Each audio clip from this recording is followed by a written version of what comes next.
Back at Pacific Bell Park in San Francisco, an absolutely lovely night for baseball. Game 2 of the series between the Cubs and the Giants. The Cubs come in 12.5 games behind the slumping St. Louis Cardinals. The Redbirds have dropped 6 consecutive games, and they're losing again tonight to Montreal by a 3-1 score, so perhaps some ground to be gained. You see the weather conditions. It will cool off as the evening progresses, so very comfortable weather conditions for all of the combatants in which to play in game 2 here tonight. The Giants, meanwhile, 12 over 500. They're 6 behind the Diamondbacks, but they lead the Dodgers by 1/2 game in the wild card. And Dave, if the Giants are going to do it, they're going to have to take advantage of this home field, Pacific Bell Park. With the Cubs and the Pittsburgh Pirates in next, the schedule takes a much more difficult turn for them on their next long Eastern road trip. Well, it's going to be tough for any of the teams in that NL West to win the wild card, because once the schedule kicks in the last half of this month and in September, they're just going to beat up on each other. Giants with many games remaining against Arizona, Los Angeles, and those two clubs obviously fighting, and really Arizona at this point running away with it, with Schilling and Johnson throwing as well as they do. The difference between the two clubs, the Giants, while they have good starting pitching, they don't have those horses like a Schilling or a Johnson. We're going to see probably their horse you would consider their ace in Russ Ortiz tonight against Kerry Wood, who's thrown the ball exceptionally well since the All-Star break. A change in mechanics, certainly that back leg a big part of his delivery now. And talking with Larry Rothschild, he said because his mechanics have gotten so good, they've let him start throwing that slider again, and it's turned into a devastatingly effective outpitch for Wood, who has punched out 38 men in the last 34 innings and 1/3 he has pitched for the Cubs. You know, really his bad start against the White Sox since then has had 6 starts and gone 6+ innings in those. How about Russ Ortiz right there? He goes out there all by himself, and then the Giants ball club follows. Well, a child shall lead them, Dave. That's the old biblical adage, and we'll see how Ortiz can fare here tonight. He's 7-8 on the season, has won only once in the last 8 starts, and of course all eyes will be on gimpy-legged but very strong batted Barry Bonds, who will hit for San Francisco in the first inning here tonight. Look at the Cubs starting lineup as presented by skipper Bruce Kim.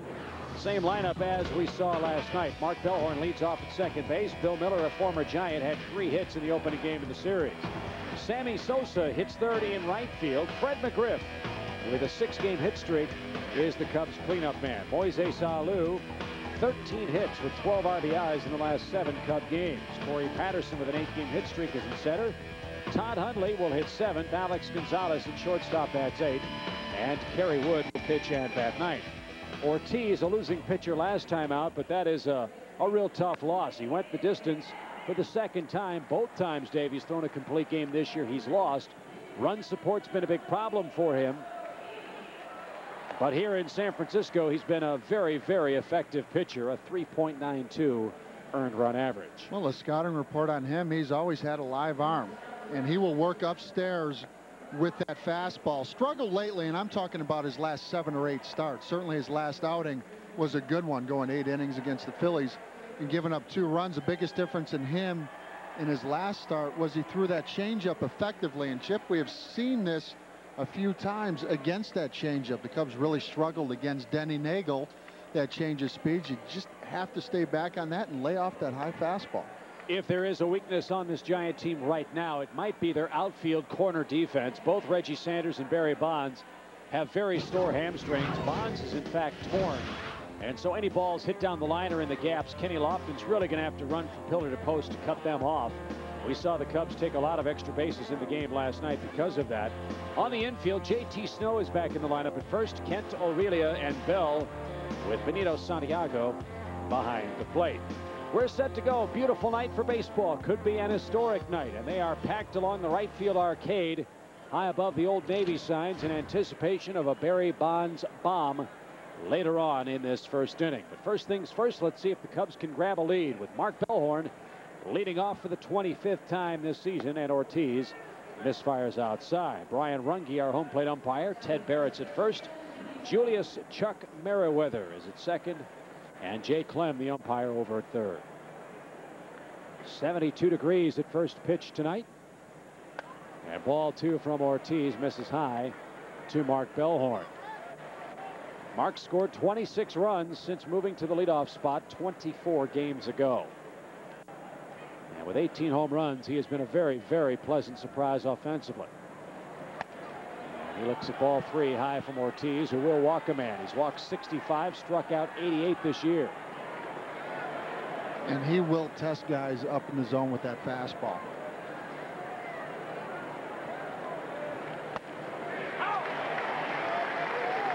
He has a very interesting delivery. He throws that ball from right behind his right ear. Well, it's almost, Keith Folk. Same thing, really a short arm. Brings it right to his ear. Bellhorn drives that one into shallow right center field, and Jeff Kent makes the play. Bellhorn, a looping pop-up on a 3-1 pitch, is retired to open up the game. Cub third baseman Bill Miller had a big night last night. Billy went 3 for 5 with an RBI. And he's always fired up to play the Giants. This is the team that traded him to the Cubs for Tim Worrell, who won for the 8th time out of the bullpen yesterday. He's now 8-1. Miller at .255 with 5 homers and 27 driven in. There is some talk that if the Cubs turn Miller loose as a free agent, he might end up back here in San Francisco. Odds are that Jeff Kent will not be back with this Giant team, as he and Barry Bonds, number 1, don't get along. 2, he's going to expect a huge contract, and the Giants, despite all the magnificence of this new park, do not have the financial resources to pay Kent the kind of money that he could get on the open market. So you might see David Bell move to second base with either Pedro Feliz or another free agent acquisition to play third base next season for San Francisco. It's one of the decisions that man, Peter McGowan, the Giant owner, has to make in the offseason, but it's not the biggest. The 2-0 pitch to Miller, chopped toward Kent, and it'll be an easy play for out number 2. The biggest decisions he has to make are, number 1, can he re-sign Brian Sabean, their general manager, and the manager, Dusty Baker. Both of them are free agents at season's end. And Sabean really not aggressive prior to that July 31st deadline as far as going out and getting players. Certainly got Kenny Lofton, which is a big part of it, but he didn't sell out this organization for this season, which would indicate to me that Sabean probably has thoughts of sticking around here in San Francisco, and he's done a marvelous job here. Here's Sosa, bases clear with 2 outs. Sammy 2 for 4 last night with an RBI. He leads the National League in runs scored with 87. And he's got 33 homers. Bonds 1 behind him at 32. Houston's clobbering Florida 7-2. If Houston wins and the Cardinals lose, Houston's a game back. Look out, the Astros are roasting hot. We'll see them next week when we get back to Wrigley Field, Monday through Thursday, a 4-game series. Well, they're getting healthy. Dave Malicki is back off the disabled list, and all of a sudden they're getting good starting pitching. It's a shame, really, because the Cubs, this thing was in front of them all year long. A bullet hit to left. Barry Bonds over quickly, cuts it off. And a long single with 2 outs for Sammy Sosa, and that'll bring up Fred McGriff, who hit a towering 3-run homer here last night. It's tough enough to put the ball in play, but boy, if you could, hit the ball to left field, because Barry Bonds is playing on one leg right now. And a right, too. Sanders doesn't run particularly well right now either for San Francisco. And Sammy with 3 hits in the series. And here's McGriff. Fred with a 6-game hitting streak. Fred needs 2 RBIs for 80. So what you say? Well, if he gets to 80 RBIs, and it's almost a certainty he will, 15 consecutive years McGriff's had 80 or more RBIs. There's only one other man that's done that more times in the National League or in baseball, and that's Hank Aaron, who did it 17 times. So remarkable numbers continue to pile up for McGriff, who's proving this season there's still plenty of life in that bat. He's 4th in the National League with 78 RBIs. Santiago with a good stop on ball 2. Steady Freddie. He started off the year slow, but at the same time, those veterans, Chip, they trust their talent. He's done it so many years, as you mentioned, that streak of 80+ RBIs. you know, when all is said and done, he will end up with his 30 home runs and close to 100 RBIs, if not over 100. 2 balls, no strikes. Ortiz behind in the count virtually to every hitter, and you know that makes our affiliate AT&T Broadband and their viewers in Buffalo Grove and Palatine very happy tonight. It's a mid-suburban league. That was all conference. Doesn't surprise me a bit. 2 balls and a strike to Freddie. Just underway in San Francisco. Hot shot. Oh, JT Snow almost got eviscerated with that ball. Nothing happening for the Cubs in the first. Snow handles a rocket to retire the side, and here come the Giants in their half of the first.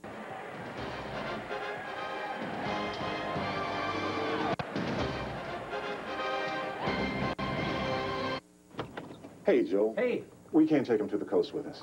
You mind? The coast, huh? Yeah. This is where we're going to be. There's his acupuncturist. Hey, I've never taken care of a weasel before. It's a ferret. If you guys have to do duties, just let me know. Have a great time. See ya. Why wait? You can fly Southwest Airlines from Chicago Midway to select cities in the Midwest for just $34 when you purchase by August 19th. So get packing. Hey. You are now free to move about the country. We've had a great year, but next year, I want more. More flirting. More time off. More money.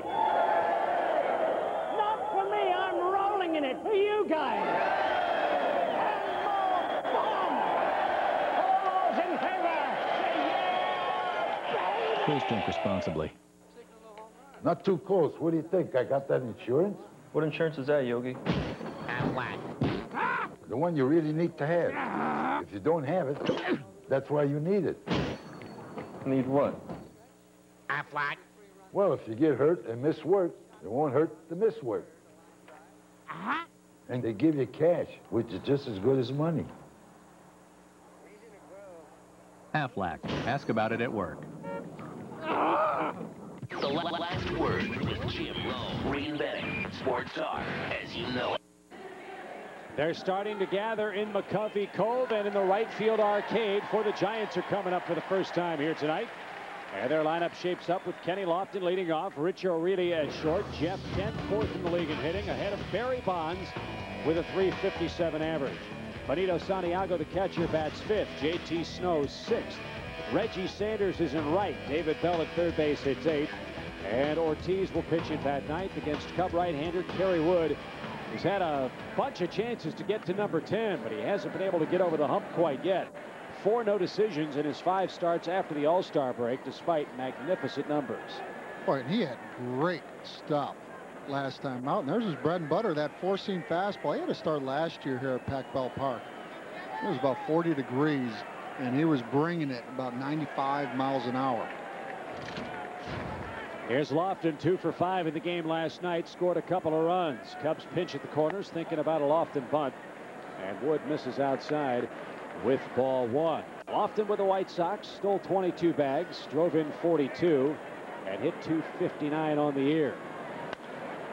He was way late. 1 ball, 1 strike. They got him because Shinjo's hurt. He's about to go out on a rehab assignment. Giants at one point were missing all 3 of their starting defensive outfielders with assorted leg injuries. They had to get Lofton, and he's done a good job for them. No, He's been through the wars before too, so another extra added bonus. Sure, 95 in the World Series with the Cleveland Indians, and you know it's been hamstrings here. That's been the story. Bonds with that bad handy. Shinjo.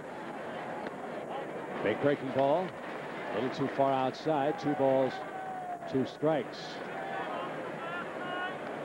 Larry Rothschild is finally starting to let Wood throw that slider again because he's mechanically sound finally. And that one hung up there, and Lofton rips it to center field. That one was a curveball. And he telegraphed it, and Lofton ripped it for his 3rd hit of the series. And good speed aboard in front of Rich O'Reilly, one of the game's best hitting shortstops.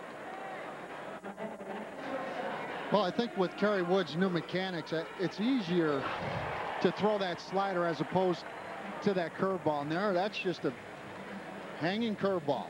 And Kenny Lofton is going to really help this ball club in the second half, because that's really what they've been missing, is that speed at the top to get on base for the big boys.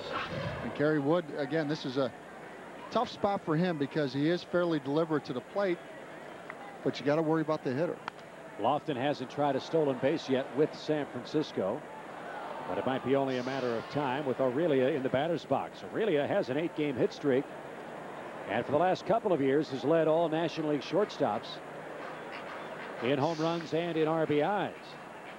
But he's missed a lot of time with a groin injury and surgery to take bone chips out of his elbow. But he's come back with a vengeance, hitting in front of Kent and behind Kenny Lofton. The Giants on the season, only 51 stolen bases in 112 games. They don't run too much, but boy, they slug home runs. They have out-homered their opponents by 62 home runs, and they've hit 11 of them in their last 3 games. Lofton not going, and Aurelia down 2 strikes. And really in a tough ballpark to go deep in. You look at the gaps here: 421 to right center, 382 to left center, 404, and cold at night, where the ball just does not travel.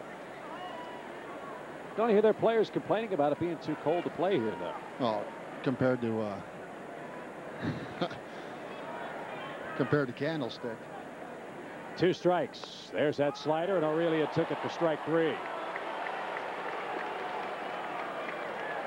Here's Jeff Kent. If Wood gets that pitch over, it's so tough to recognize the spin. By the time you do, you're backing away, and it's catching the corner. His whole key is to get that son of a gun out front. You see there, he really released it out front. Todd was set up outside. But it's so difficult to pick up that once you get that hitter to buckle just a little bit, can't pull the trigger. Here's one of the leading hitters in the game, Jeff Kent, who, along with Luis Castillo of the Marlins, is atop the hit pile with 141 of them. And Kent's really taken off since moving ahead of Bonds in the batting order. 21 homers, 67 driven in. Lofton was leaning, and he just did get back. If the Giants don't sign Kent at this stage in his career, Dave, do you think he could make a move to play, say, third base? Well, he has played some third base in his career, but also over at first base. Has seen some time over there. I'll tell you what, he's a guy, and that's what's pretty effective about this ball club. Kent and Aurelia, you got 2 guys with power numbers up the middle. Kent pops that one up behind the first base bag. Bellhorn calls off Fred McGriff and makes a basket catch in fair ground for out number 2. And here's the first roar for Barry Bonds, his first crack at 600.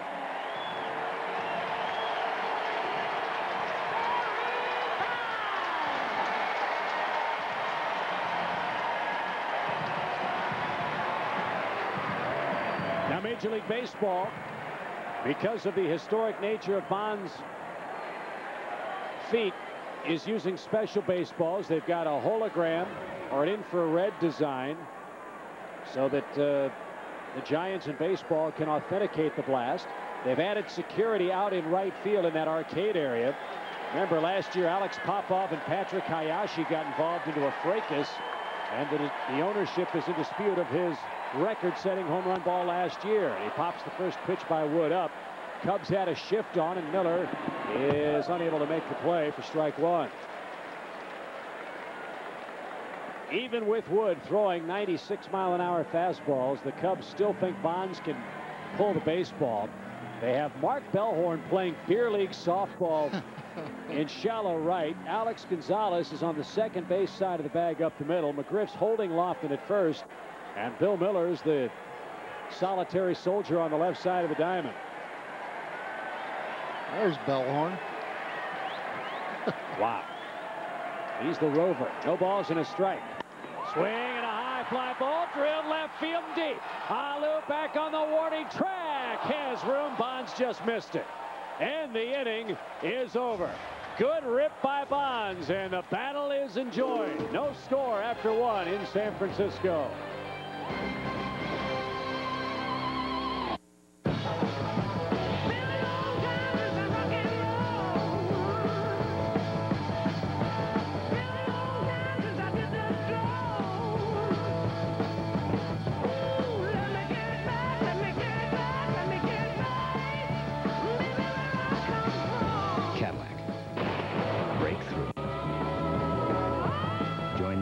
Aflac's Summer Jam for this attractive offer. Here's what I know. The only exciting part of a basketball game is the final 2 minutes. And anyone who owns a sports franchise should be a fan first and then run the team that way. There's a big difference between the right girl and the right now girl. Do what you love and don't apologize for it. Music is religion. Karaoke is a cult. Well done is overdone. And if you're going to draw a map of your life, do it in pencil and then redraw it over and over again. No, that's not what I want to say. Calcium, lime, rust, minerals that build up and leave hard water stains. CLR Clean Stain Coffee decanters crystal clear. Bitter-tasting coffee will disappear when you clean your coffee maker with CLR. CLR makes clogged shower heads spray like new. It works instantly on tub, basin, and toilet rust stains. Watch how fast and easy it removes rust stains from cement and stucco. Get money-back guaranteed CLR at your favorite store.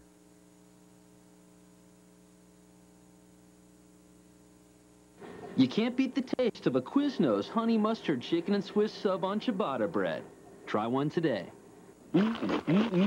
Toasty. Cubs baseball is brought to you in part by the Larry Roche Family Auto Group Superstores, saving you more since 1923. Well, there's plenty of good seats still available for Cubs games throughout this 2002 season. For tickets, you can call 1-800-THE-CUBS. Visit the Wrigley Field box office or any Chicagoland Sears or Sears hardware store, or go to Cubs.com, the ultimate baseball website. Listen to game day audio and watch highlights direct, baseball's best, and more, all at Cubs.com. Well, Barry Bonds brought this crowd to its feet with a laser beam line drive that sent Moises Alou to the wall in straightaway left. And Bonds 0 for 1 in the game when we move to the second inning for Alou. Alou with 12 RBIs in the last 7 Cub games. He's hitting nearly 500 during that stretch.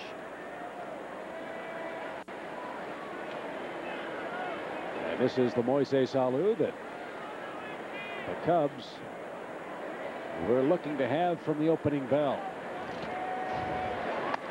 The ball from Ortiz high. He keeps pitching behind in the count. He's going to get beat. You know, Lou, this is a ballpark that Moises has always loved to hit in. Hitting 375 here at Pac Bell Park.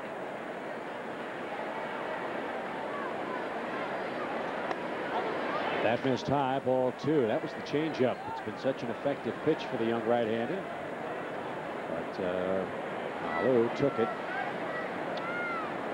upstairs. Alou 2 for 4 last night.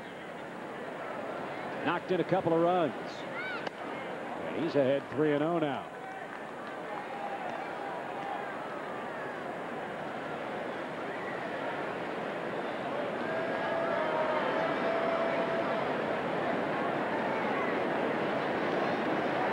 Might see him swing here, but we'll never know. Way upstairs, ball 4. Leadoff walk in the second for red-hot Corey Patterson, who also has an 8-game hit streak in play tonight. Corey's 8-game run comes after a 4 for 44 slide.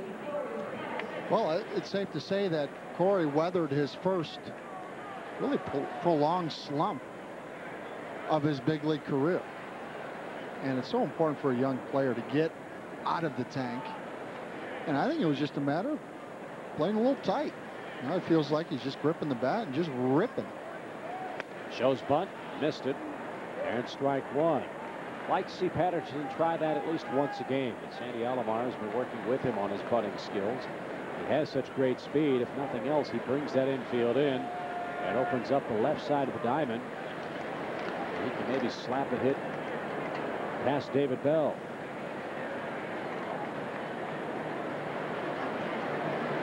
No balls and a strike. Alou at first with nobody out. And Corey behind, nothing in 2. I really think that you have to show bunt at least once in a ball game, and hopefully that'll be something that Corey Patterson can stay out of that prolonged slump. You know, get that hit every once in a while and stay away from those 0 for 25s. And as you mentioned, hey, get that third baseman in and put pressure on that first baseman. Snow made a spectacular play in the first to rob Fred McGriff. He'll come charging off that bag with the 0-2 pitch.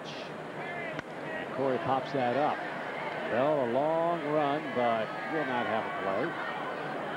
Patterson stays alive here in the top half of the second. Cardinals are losing again. If St. Louis loses, it'll be 7 consecutive losses for the suddenly very vulnerable St. Louis Cardinals. They've done absolutely nothing since Scott Rowland was acquired.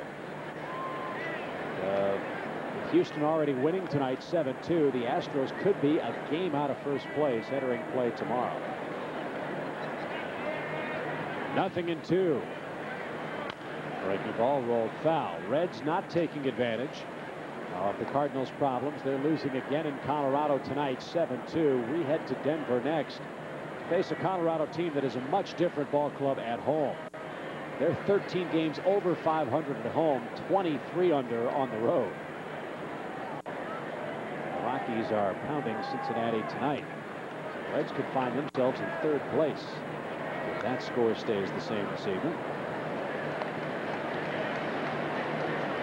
Big matchup down in the desert. Braves and Diamondbacks are scoreless in the second inning tonight.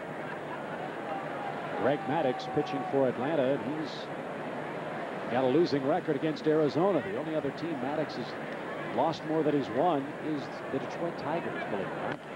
Patterson, a slow roller to first. There'll be only one play, and that's out number 1. Corey advanced Alou in the second inning. Here's where it gets a little dicey for the Cubs offense. Hundley at 188, Gonzalez 227, then the pitcher spot. Cubs have not gotten a whole lot of lower third production in the last couple weeks. And for Hundley, the whole key against Ortiz is to lay off of that high fastball. And he will go to that spot against Todd, along with that changeup. We just saw the changeup to Corey Patterson. Todd 11 for his last 59. Had a base hit in the game yesterday. Scoreless. We're in the second, and Ortiz fires a quick strike. If you missed the news earlier today, very, very disappointing news. John Lieber will undergo Tommy John surgery Thursday in Birmingham. He's been plagued all year by what was termed right elbow tendonitis. He has a minor tear in the ligament of his elbow, and rather than opt for the rehabilitation, he's going to go ahead and have it replaced. And he'll be lost to the Cubs or someone else for probably the next year. Where it gets interesting, and we do not know the answer to this, the Cubs own a $6 million plus option on Lieber's services for next year. Stands to reason that if he can't perform, you wonder if the Cubs would pay a man $6 million to not pitch. I can't believe that they would, but that's a decision Jim Hendry is going to have to make in this offseason. And certainly it was a no-brainer prior to the surgery, because you're looking at a 20-game winner last year, and $6 million in this economy, baseball economy, that's a bargain. It's a ton of money, but it is a bargain. 2 balls and a strike for starting pitching. Problem is, this Cub team entering 2003 has so many needs. I don't know if the Cubs or really any team in baseball can afford a $6.5 million luxury of a guy who's not going to pitch for them. That's where the business part of it really sort of breaks your heart. We hope, if nothing else happens, that John comes out of the surgery in great shape on Thursday. 2-2 to Todd. And that's ball 3 outside. A lot of pitches, 29 of them for Ortiz, and we're only in the second inning.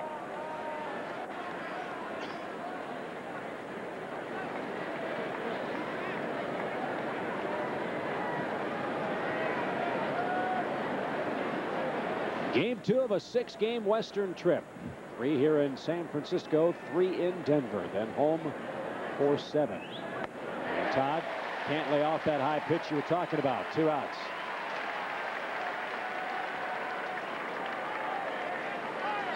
I'll tell you what, that has been an effective pitch. That's a changeup upstairs, and that looks so inviting to the hitter. Unfortunately, Todd out in front of it. And really, Ortiz had good motion on that. The whole key to that changeup is to make it look and have the same arm speed as your fastball, but just have a grip, some grip that just kills the speed. Alex Gonzalez stands in. He took strike 3 on a very questionable 9th inning pitch from Rob Nen last night.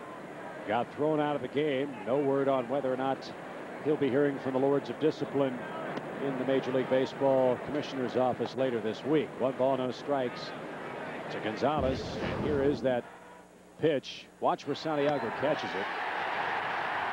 And Gonzalez couldn't believe it was strike 3, and then he goes nuts, starts brandishing the bat. Bruce Kim got thrown to the ground. And then finally, Rene Latchman came in and got Gonzalez away from the umpires before it got even uglier. That was a big frustration reaction from Gonzalez last evening. You know, I think you're frustrated also as a hitter because you had such a good at-bat going into that pitch. Gonzo really battling his tail off against one of the premier closers in the game, laying off a couple sliders and then a pitch that was probably outside. 2 balls, no strikes. Ortiz isn't going to be around much longer if he can't start throwing strike 1. 3-0 the count.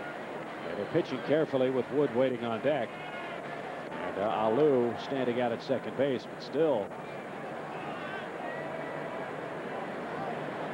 He's at 33 tosses already in this game. They grind him out. You know, that's always been the knock on him. Last year, 200 innings, 91 walks. 2 walks in the inning, and Wood hits with 2 on and 2 out.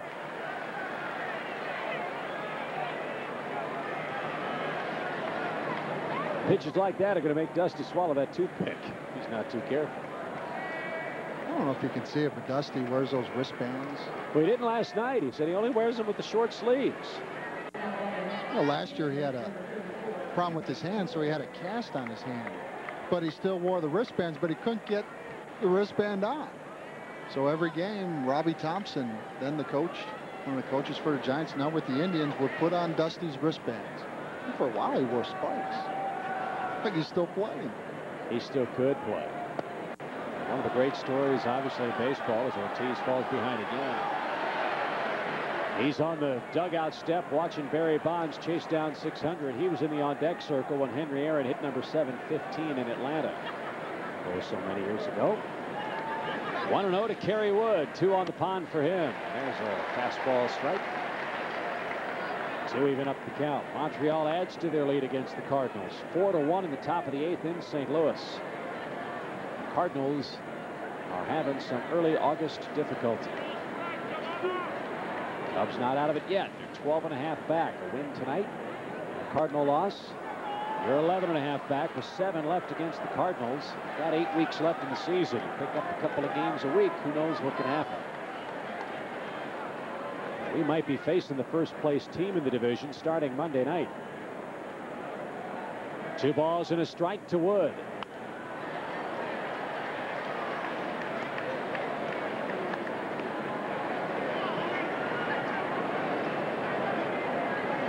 Cubs and Giants so far this year have split the first 4 games played. Cubs took 2 out of 3 at Wrigley. Giants, of course, won another 1-run game here last night.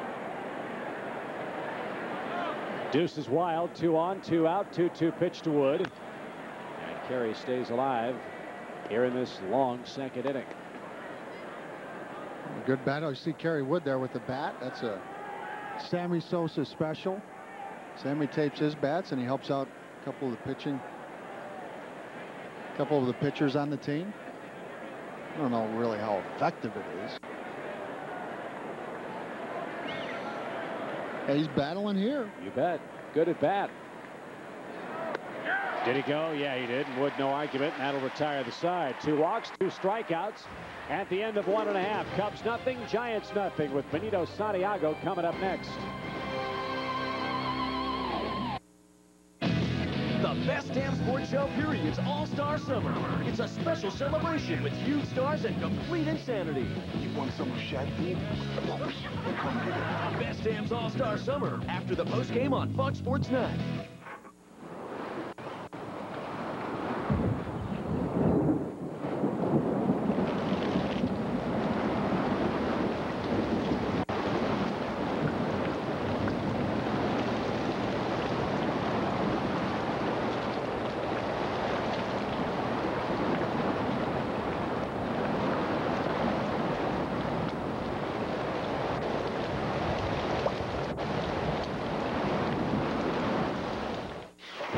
Look at Hyundai's summer sell down. You'll see a great price on the Elantra, the sedan with more room than Civic or Corolla. Look at all these standard features, including air conditioning, all for just $13,044, including automatic transmission. Now look at the freedom of America's best warranty, and it's clear. If you're looking at Civic and Corolla, you've got to check out a better offer. Test drive the Hyundai Elantra now. The Hyundai Elantra has more room, more features, and more warranty. Hurry in now. From COTV, Chicagoland's television, this is a COTV News Update. Hello, I'm Monica Schneider. A lunchtime scare led to the lobby being evacuated at Chicago's Dirksen Federal Building today after a man set fire to his backpack. No one was hurt, and he was quickly arrested. Chicago police are now questioning another person in that deadly mob beating last week, but so far no new arrests. And while other airlines are canceling flights for September 11th, Spirit Airlines is flying people for free. Now back to the game. Tonight's Best Sports Show Period's All-Star Summer continues. Reds outfielders Ken Griffey Jr. and Adam Dunn check in, plus All-Star guard Jerry Stackhouse drops by, and Eagles quarterback Donovan McNabb tells the guys that Philly will be flying high this season. The Best Sports Show Period follows the postgame on Fox Sports Net. No score in the second. Kerry Wood to face Santiago, Snow, and Sanders.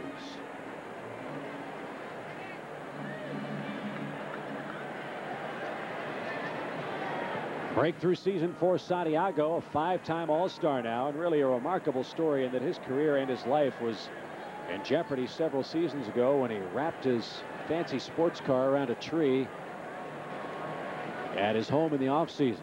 Leg almost had to be amputated. He came back to play with the Cubs the following season. He's gotten stronger and stronger and bounced around a bit until he found a home here in San Francisco, where he's played exceptionally well for the Giants.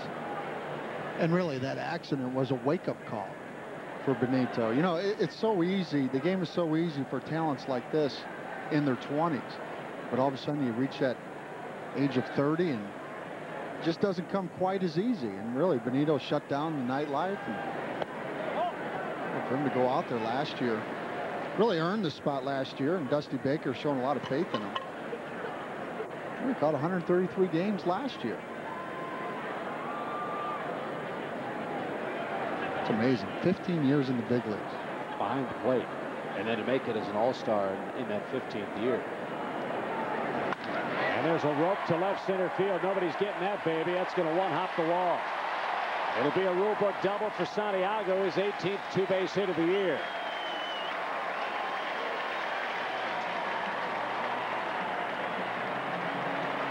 Still a very quick bat. And the Giants have their first scoring threat of the game. Well, it has to be quick if you can turn a 95-mile-an-hour fastball from Kerry Wood on the inner half and plug the gap.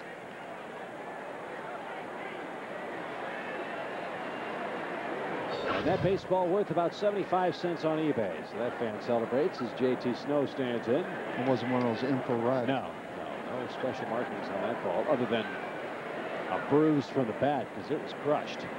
Snow will try to hit this ball to the right side, and he does the job. Runner at third with one man out. That's how you play winning baseball. Fly ball from Sanders now would put the Giants in front.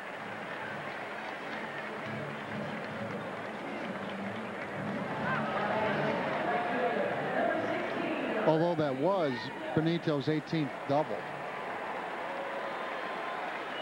which might make that ball a little more valuable. All right, $1.50 will double it since it was a two-base hit. Here's Sanders, 2 for 3 with a home run last night. And the Cubs are playing the infield in here very early with Bell waiting on deck. Interesting strategy from Bruce Kidd. Let's see if it pays off. Wood will work off the windup. Sanders, a wicked cut, fouled it straight back. Here's another man that if he could stay healthy, he's going to put up big numbers. And that was really the problem with the Giants last year, the right field situation. And Sanders coming off a great year with the Diamondbacks. Did not play in Game 7. Did not start. But he got a ring. And he and Bob Brenly don't particularly see eye to eye about what took place, what didn't take place in that fateful game. Hey, this right here, that's a tough stop for Todd Hundley. That is just a stab in the dark. There you look at Kerry Wood, 14 hit batsman this year. That's the most since Ed Rielbach hit 18 guys in 1905. The team record for hit by pitch in a single season is 22 by the most appropriately named pitcher in Cubs history, Nixie Callahan, who set that mark in 1900. Tell you what, Woody, a couple of his hit batsmen have not nicked hitters. He has plugged them. 1 ball, 2 strikes to Sanders. Runner at third, 1 out. And there's the slider. 2 outs. Second strikeout for Wood. It's up to David Bell with 2 outs. The infield can back up to normal positioning now. That slider is easier to throw than a curveball when you're a drop and drive. Notice back leg from Kerry Wood. He's bending that much more, getting more out of his legs. And here you see the grip on that slider, moving it around, finding the high seams. You know, if you stand tall, it's easier to throw the breaking ball. But when you're using your legs that much more, that slider's more effective. Bell with 7 hits in the last 4 games, including 2 home runs. So even though he's hitting 8th, don't be too cute with this guy. You do have the pitcher waiting on deck. But Wood would love to get Bell here, keep the game scoreless, and then start the third with the opposing moundsman leading off for the Giants. Boy, you got that right. You don't want to give this guy anything too good to hit. Take your chances with that pitcher. Throw that breaking ball and trust your catcher. That ball hung right in the middle of the plate, but it was so bad it was good. 2 strikes.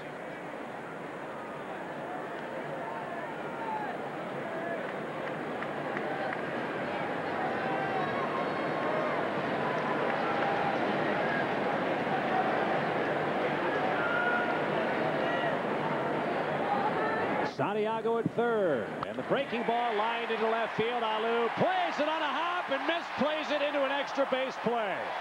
Santiago scores. Bell around second will stop there. He got caught in between, and the Giants with the number 8 hitter capitalize on an 0-2 Wood mistake.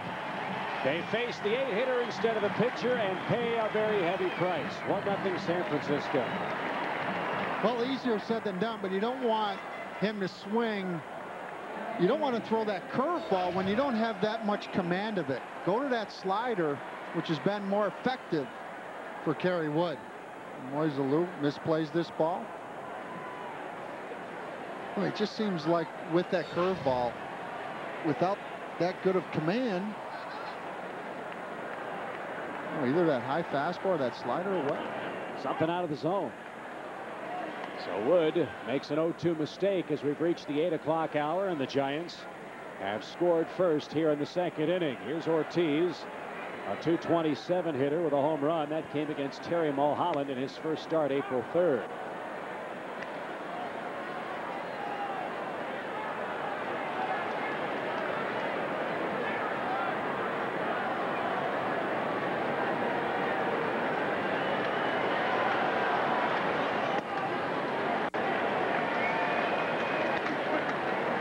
Cubs will have the top of their order in the third, but they trail it 1-0 to the Giants. Boy, those are the pitches where you get back to that hotel room and you grind on it. Strike 3 right down the middle. That's the third Wood strikeout, but he pitches to the 8th hitter, fires an 0-2 pitch that Bell rips into left, and the Giants score the game's first run and lead it 1-0 after 2.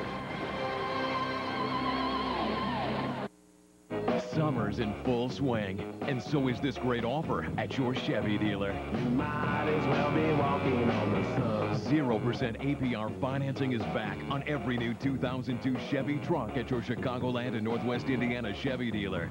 Or get $2,500 cash back on Silverado and Avalanche, or $3,000 cash back on S10. So don't you act now, supplies are running out. Get 0% financing during summer drive at your Chicagoland and Northwest Indiana Chevy dealer.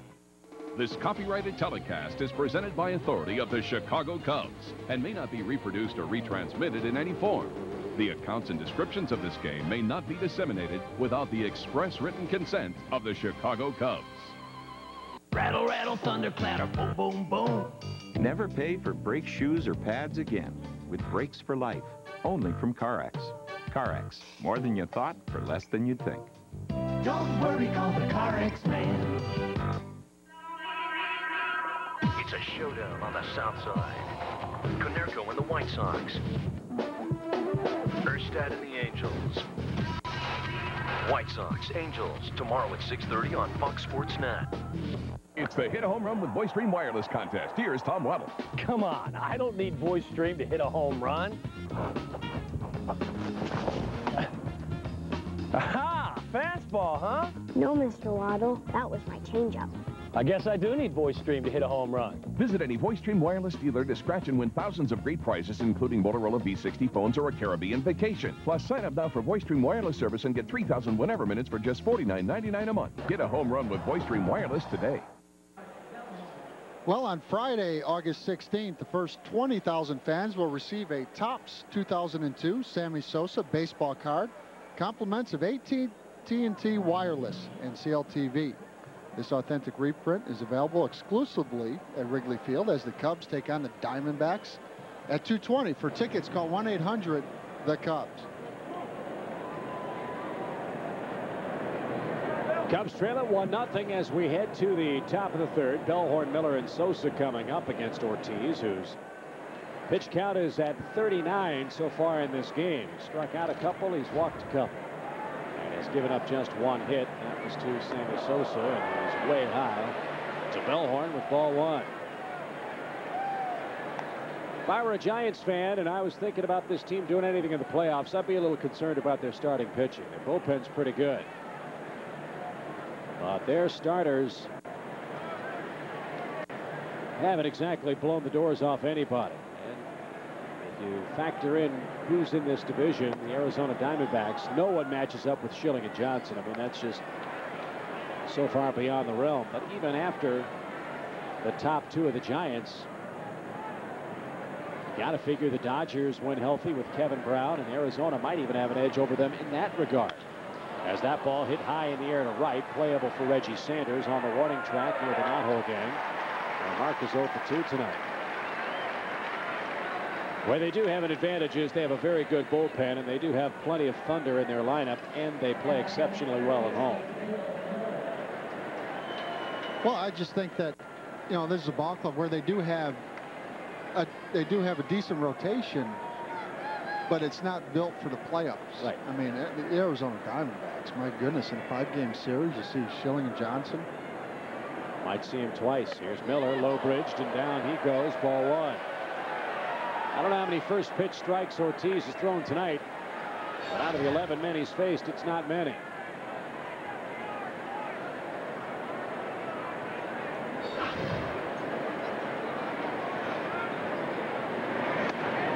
Paints the corner.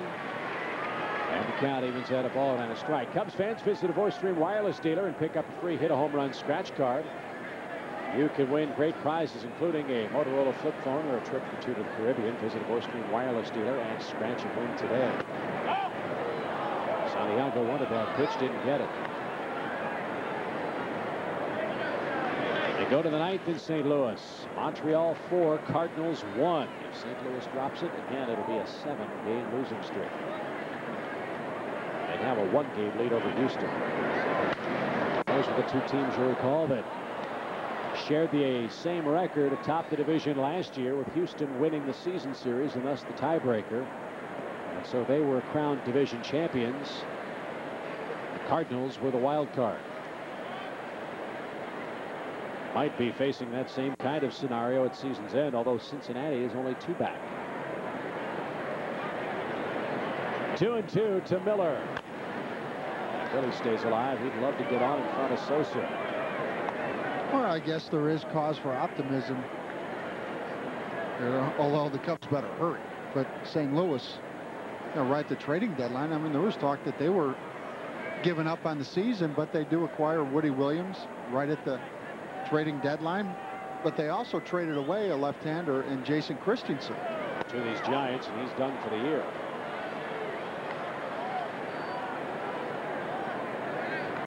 But when you let ball games like last night slip away, the Cubs offense coming back a couple of times in the ball game, finally get the lead, but then they blow that lead in the bottom half of the 8th. Miller, another fine at bat. He coaxes the 3rd walk from Ortiz in the game, and now Sosa bats with 1 on and 1 man out.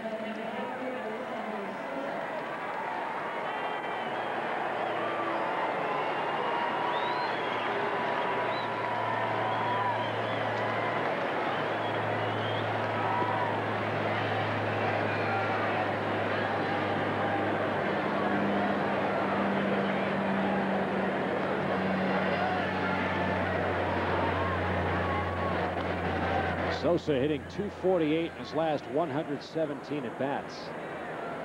33 homers and 71 driven in. And a little bit low. Ball 1 to Sosa. Somebody asked me today whether Sammy's going to hit his.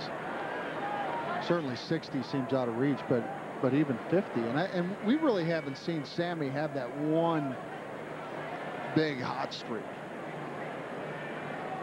And yet he still has 33 home runs.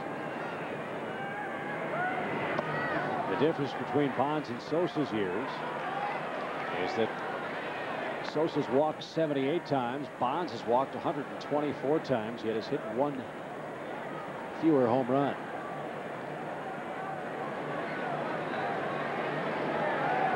So 2-0 the count to Sosa. When you look at these 2 players, Bonds and Sosa, they get about, at most, 3 or 4 good pitches to hit in a ball game. And more often than not, they don't miss them. 2-0. That might have been one of them, though. 2 balls and a strike. All of Ortiz's fastballs have a cut to them. You talk about the cut fastball, and some guys just naturally throw that cutter.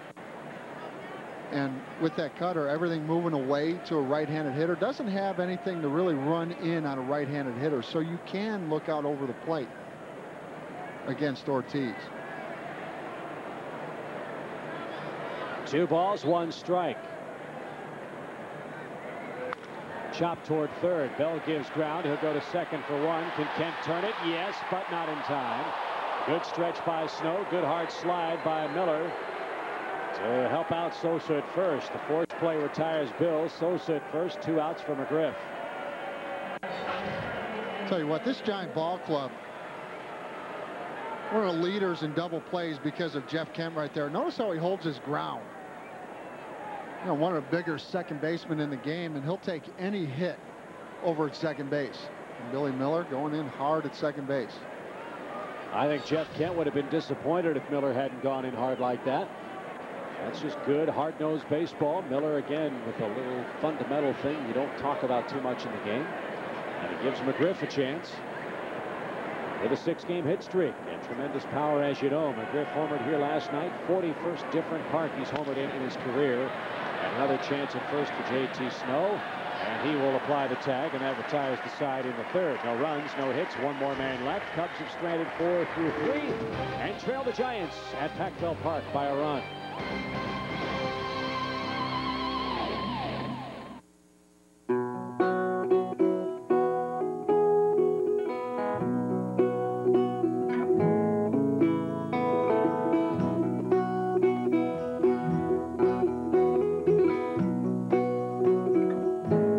Since 1866, we've had only 6 master distillers of Jack Daniels.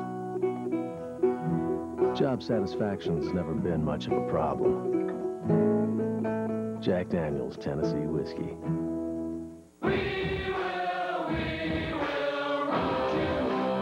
Ford authorized clearance. 0% for 60 months is back. with cash back from $1,500 to $3,500. Or 0% APR on Focus, Taurus, Explorer, F-Series, Windstar, and more. That could save you over $6,300 in interest on a 2002 Windstar. 0% on Focus, Taurus, Explorer, F-Series, Windstar, ZX2, and more. So get to your local Ford store today.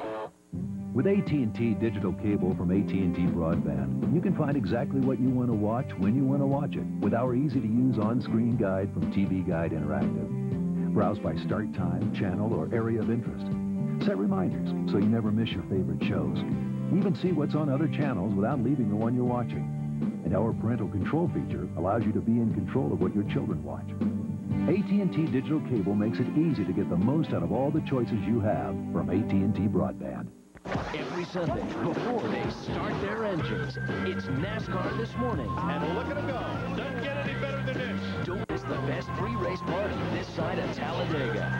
NASCAR This Morning, Sundays at 9 on Fox Sports Net. Tomorrow, Paul Konerko on the White Sox wrap up their three-game set with Tim Salmon and the surging Anaheim Angels. Coverage starts with the White Sox White Sox Angels tomorrow at 6:30 on Fox Sports Net.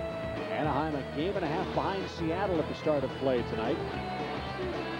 Oakland 4 back out west. That's still a 3-team race. White Sox 16 behind the first place Minnesota Twins. Beautiful views from Pac-Bell Park. Of all the new parks, this one might be numero uno atop my favorites list. They did this in such a magnificent fashion. It's a shame with the unbalanced schedule now that we only get to come out here for 3 days every year. Lofton leads off and scorches that to center field and deep. Patterson on a dead run, still going back and makes the grab on the track. Lofton gave it a ride, but is retired with one pitch. No, I like the fact that now Corey Patterson is playing even shallower than he did at the beginning of the year. And really now he's trusting himself going back on the baseball. Andrew Jones of Atlanta does that. Oh. He goes back so well on the ball that rather than give up the dumped ball in front of him, uses that great speed to outrun the baseball and make the grab near the fence. One away for Aurelio, who struck out on a slider his first time up. He falls behind. 0-1. Kent is next, then Barry Bonds.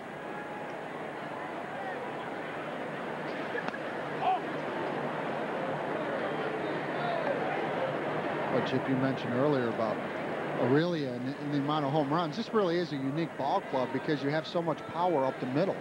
You normally don't see shortstops and second basemen like the Giants do, and that's where you can afford to have a third baseman with not a lot of power. Right. I mean, get it someplace else. You don't have to have it at the corners. That's where Billy Miller made a living here for a couple of years. Aurelia drives that ball to right. Sammy on the run. He'll make an easy catch for out number 2. Jeff Kent popped out his first time. And he'll hit here with the bases empty and 2 out. Wood trails it by a run here in the home half of the 3rd inning. Giants looking out at that scoreboard. They see Atlanta's taken a 1-run lead over the Diamondbacks. The Giant win and an Arizona loss brings the Giants to within 5.5 of first place. They've got 7 to play, I believe, with Arizona the rest of the way. Kent, big swing and a miss, and that got the umpire. Strike 1.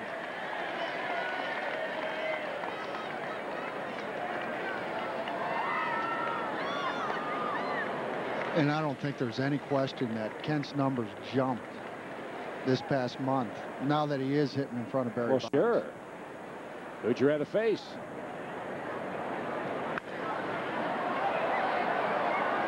And I also think a month ago, it was no question that the Giants would not re-sign Jeff Kent. You know, getting into that scuffle with Barry Bonds. And now with those numbers, he's going to command even more, but at the same time, the Giants might hang on. It's going to cost them, though. 2 strikes. 1 ball. 2 strikes. And Ken, as you recall, injured coming out of spring training. In a, I guess, a motorcycle accident. Did we ever get confirmation on that? Or did he fall off that truck washing his truck? If you make it $6 million, I'm guessing somebody else is washing the truck. So draw your own conclusions. 2 balls, 2 strikes. There's a club rule now that, you know, with all these hamstring injuries, no more washing trucks. As far as hamstrings, no more clipping your own toenails. I played with a player once that tore a hammy. Clipping his toenails? Clipping his toenails. That's right up there. Tony Gwynn once bruised his thumb, slamming it in his Porsche's door, going to the bank to cash a check. And there was a player many years ago, I can't remember his name, sitting on the Yankee bench who punctured his eardrum. He was cleaning his ears out with a Q-tip and someone bumped into him. That would be a painful one. How about the tanning bed accident this year? Marty Cordova. 3-2 to Kent. I guess he overused the tanning bed. And his face got a little burned? A little burned. Well, years ago, John Smoltz ironed a shirt while he was wearing it, burned himself. I mean, Mensa sometimes would have to look long and hard. That's the same for the rest of us. 3-2 pitch, and Kent is aboard.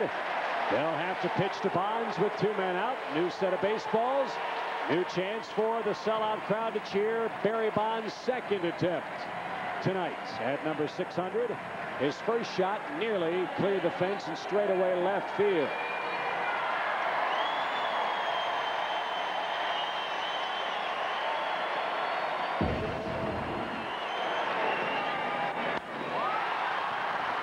Well, he just missed that. So here comes Bonds. The flash bulbs will be popping with every pitch. And he went right after him. Strike 1. 99 miles an hour, says our radar gun. Well, you don't think Kerry Wood's got a little more in his tank against the big boy? Wow. And remember, Bonds got that bad sore hamstring. He may not be able to take too many cuts like that. 1 ball, 1 strike. And the ballpark reminds me so much of what we saw in Busch Stadium in 1998 when McGuire took Traxel over the boards and left. Every pitch, it's like the Fireflies are set loose.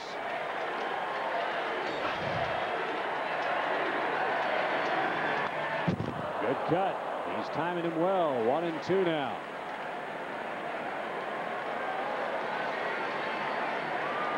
They're on their feet in the right field arcade. They've got the boats paddling around McCovey Cove.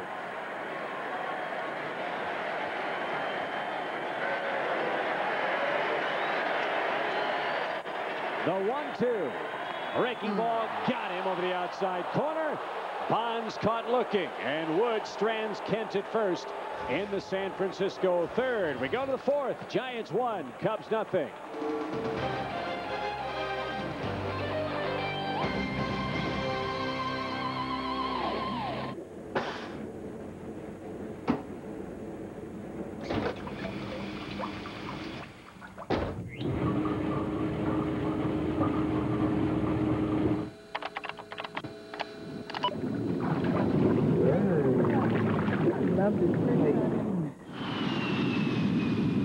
Log on now for Southwest Airlines $39 to $99 internet specials. Purchased by August 19th. You are now free to move about the country. When you run, when you run, when you run, run out to Whitehead. Right now, get a free fountain drink with any deli sandwich purchase. Now, for a limited time, at your participating White Hand. When you run, when you run, when you run to Whitehead. Get a free fountain drink with any deli sandwich. When you run. I have something to tell you. You first. No, you go. I'm not ready to get married. Okay. So, what was your news? I won the lottery. $63 million. Think about it this way, man. After taxes, that's only like $28, $30 million. That's it. Yeah. Life is best told over a great-tasting Miller Lite at a place called Miller Time. Shannon? Hey, it's Steve. What's going on? Signs is the #1 movie in America, and the film that's being hailed by critics everywhere. It's happening. It's one of the year's best films. Mel Gibson. Signs, rated PG-13, now playing. Time now to revisit the game plan. As we saw in the last half inning, you wanted Carey to push Berry off the plate. That's exactly what he did. That's why he got the strikeout. Well, I said Wildwood, he needs to come up and in on some of these guys, not so they don't get real comfortable on him. And my other key was for Hundley to have a big day. He struck out in the second inning, but he's still got a couple more ABs. Dave, what do you got? You know, I'm amazed that Barry Bonds has only been hit by a pitch 6 times this year, because he is right on top of the dish. And you're right, Mike. You have to go right at him inside. As far as my keys, lay off the high fastball. And really, the Cubs have done a pretty good job against Ortiz with that, although no runs to show with it. And you're going to have to continue to lay off that pitch, because right now he is, I guess you would say, effectively wild. He's walked 3 men, has given up just 1 hit as he moves to the 4th inning with a 1-run lead. I think one reason why teams don't pitch Bonds inside is he's so quick. He can turn on anybody's pitch. With the right field porch just 309 feet away, why tempt fate? Make him hit it the other way if you can. Plus, no one wants to be known as the guy that threw a fastball that broke Barry Bonds' hand. We saw the same thing with McGuire and Sosa in '98. Nobody backed either one of those men off the plate in that magical season. And I think really Barry, certainly last year, 73 home runs, he is that much quicker inside. 1 ball, 1 strike to Alou, who walked his first time up. 57 pitches already for Ortiz in this game.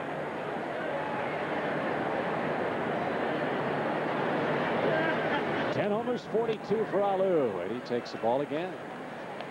2 balls and a strike. And talking with Moises before the game, you know, he shows up at the yard and he doesn't even know who's pitching. But once he gets into that on-deck circle for his first time up, it all comes back to him. He's got one of those good memories.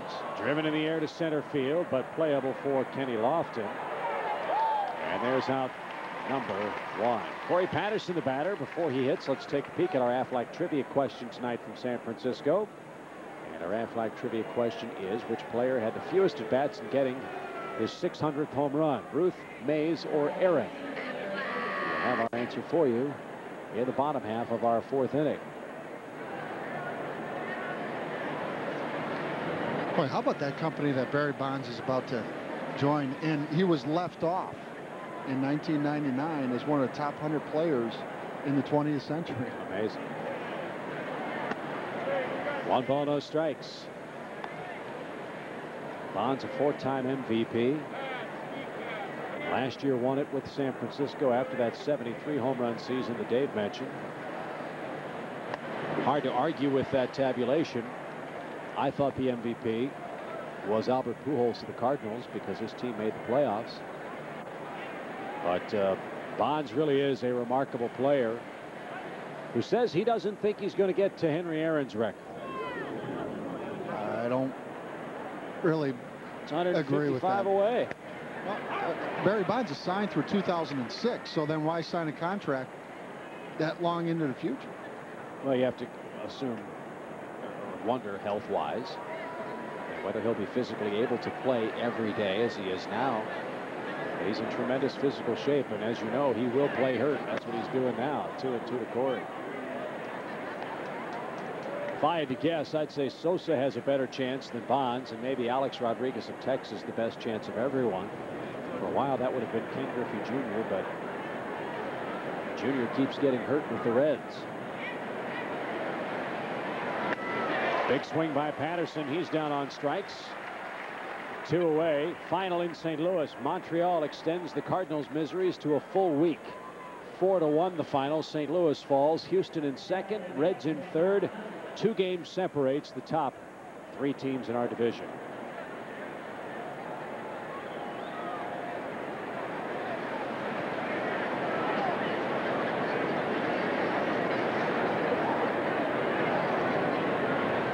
Here's Todd Hundley. That high fastball, I beg your pardon, it was a high changeup that took care of Todd back in the top of the second inning tonight. Ortiz needs an easy inning. His pitch count at 65 now. Very comfortable night with which to work, but still teams are very concerned about the pitch totals for their young arms. Well, what I don't like about this right now with Ortiz is, you know, the Cubs let him off the hook a couple times earlier in the ball game. Now all of a sudden he has his curveball and his changeup. You know, there's a lot of times that starter will go out there, doesn't have a good feel of his breaking ball, and tries to survive with his fastball. 1 ball, 1 strike to Todd. And that misses. Downstairs ball 2. You're looking at 2 1995 draft choices. Ortiz out of University of Oklahoma and Kerry Wood out of high school in Texas.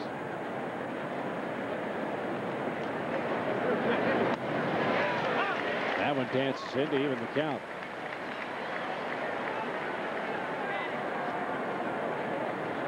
You had to say who the Giants' best was right now. You'd have to say that that's Jason Schmidt. The record doesn't indicate that, but he's been real good of late. Luckily, the Cubs won't have to see him, but the Pirates will. That's one of Schmidt's former teams. And Hundley with a check swing down on strikes. Ortiz a 1-2-3 4th inning, and he did it with a minimum of pitches. 1-0 San Francisco.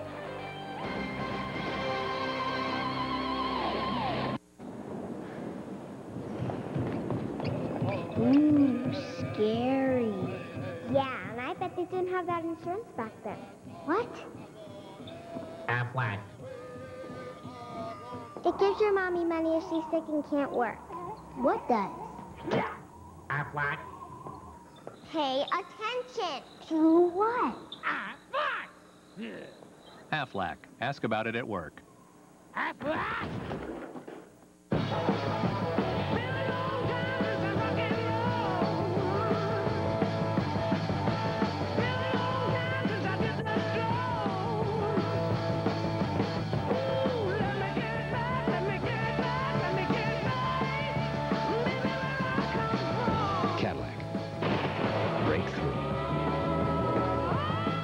Cadillac Summer Jam for this attractive offer.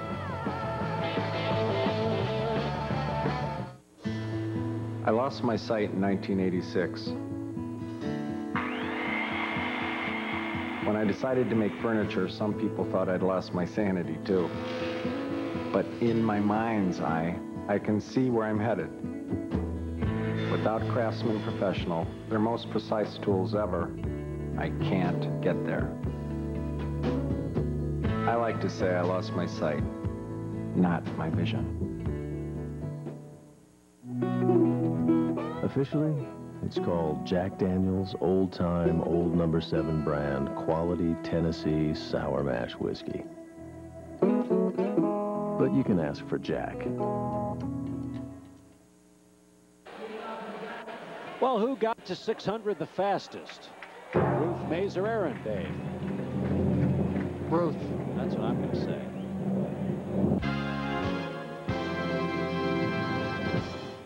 Is that new music? Yes, it is, Johnny Jacobs, and let's tell them what they've got behind curtain 2.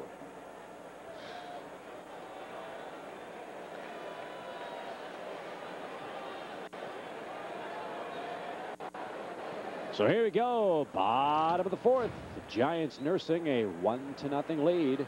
Santiago scored the game's only run with a ringing double.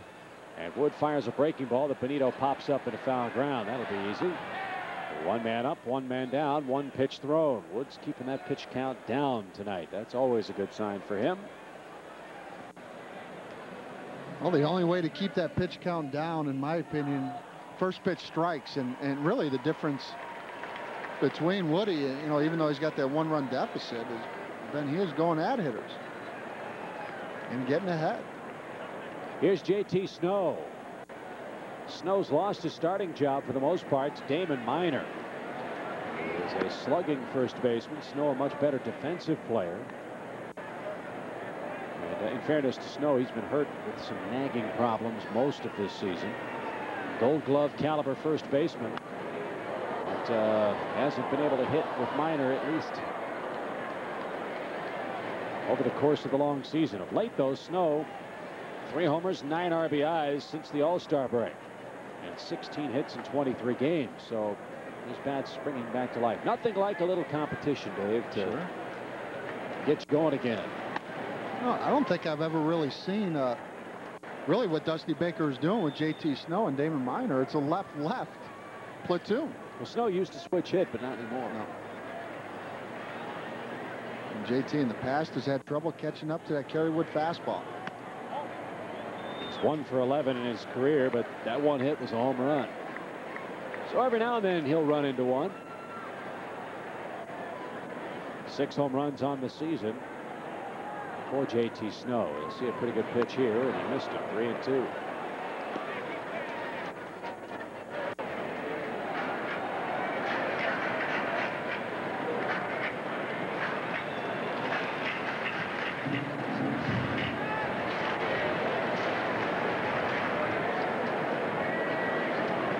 Full count pitch. And Snow stays alive. One of the cool features of this ballpark is that giant baseball glove that's out in left field. 501 feet away. Before every game, they have a drawing, and a lucky fan enters, and if somebody hits that glove, they win $1 million.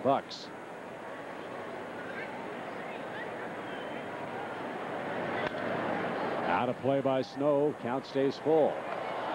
Aren't too many guys can hit it 500 feet. Sosa's one of them. Bonds another one. Kent as well, perhaps. Yeah, I'm trying to think of any home runs hit at Wrigley Field. Glenn Allen Hill. Yeah, but that was dead left. Yeah. Dave Kingman, when he hit up Kenmore. Yeah, when Sosa hit one down Kenmore Street too. Ball 4. Snow coaxes a walk. 2 of those from Carey. Good at bat. And Sanders hits. He went down on a slider his last time up.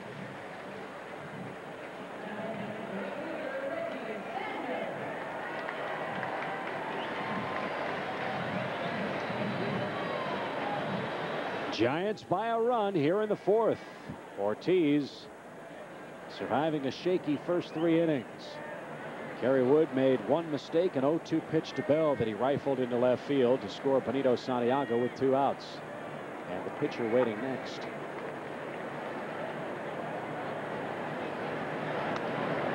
Talking with Dusty Baker before the game, he knows the fragile nature of this Giant team with the hamstrings of Bonds and Sanders, but right now he needs their bats in the lineup. He's willing to give up 4 or 5 runs because he knows with those 2 men playing every day, they're going to score 6 or 7.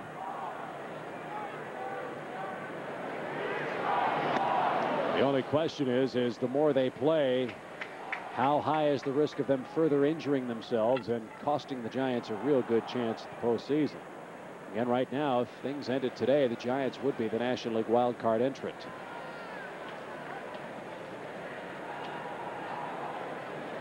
Sanders down 2 strikes.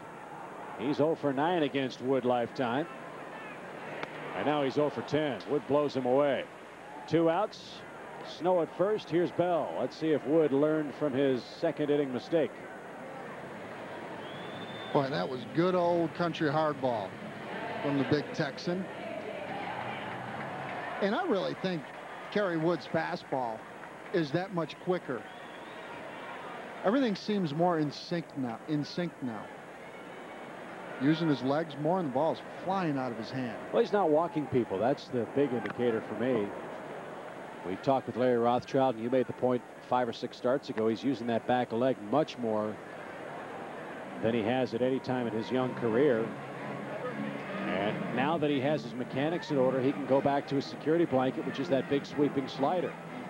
I mean, when you're out there and you know you can throw that pitch, but physically you're not ready to yet, and you're going to battle with one less weapon.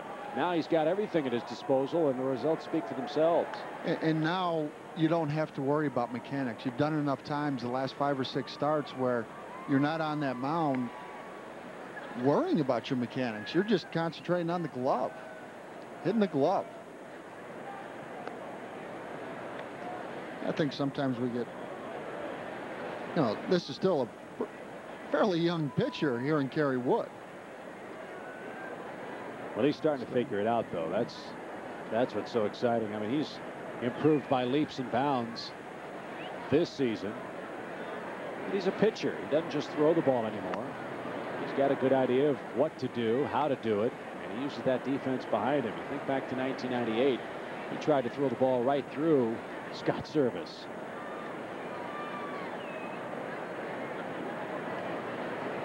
Still only 25 years old.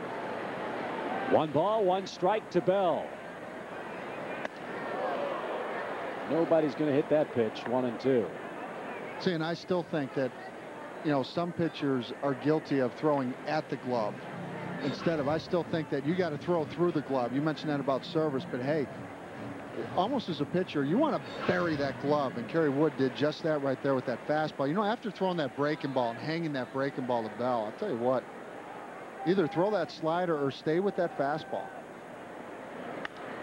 Breaking ball popped up out of play, foul. I don't. Power pitchers like to trick hitters. As good as his fastball is, I'd rather see him take his chances and just try to blow this guy away, because a breaking ball is going to speed his bat up. And that's what cost him in that 2nd inning. Don't trick him, just get him out. There's the slider. Well, he's going fastball in. Good cut, foul back. 1 ball, 2 strikes. You know, and that's a test of a good pitcher right there. You know, the second time through, when hitters, for the most part, start feeling a little more comfortable against the pitcher, and the average there lower that second time through. And the other thing that Kerry does well is with men on base in tough situations, he kicks it up a notch. Short lead at first, and that pitch stays high. Again, it was an off-speed pitch. 2 balls, 2 strikes. And 2, in fairness to Wood, the hitter's swing will tell you how he's seeing the pitch much more than anything else. If he fouls that ball straight back, he's getting a good look. So let's see if the breaking ball sets up the fastball again here. 2-2 to Bell. Breaking ball, strike 3 inside corner. That was unhittable. Wood strikes out his 6th man, leaves Snow stranded at first, and we've completed 4 innings with the Giants in front by a run. Fox Sports Net is in step for an all-new season of College Football Saturday. With all the power, passion, and pageantry. Where dreams are made. Oh, my goodness! And anything can happen. Heroes are born. What a madhouse! And champions crowned. The action all kicks off with the Eddie Robinson Classic. College Football Saturday, presented by Kyocera, returns August 24th to Fox Sports Net. Crown Royal on the rocks, please. You know, they say when you're blind, all your other senses become heightened.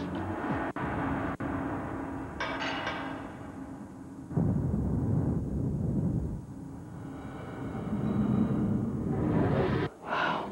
Crown Royal. Yes, it's that smooth. Guys, I think the one on the left likes me.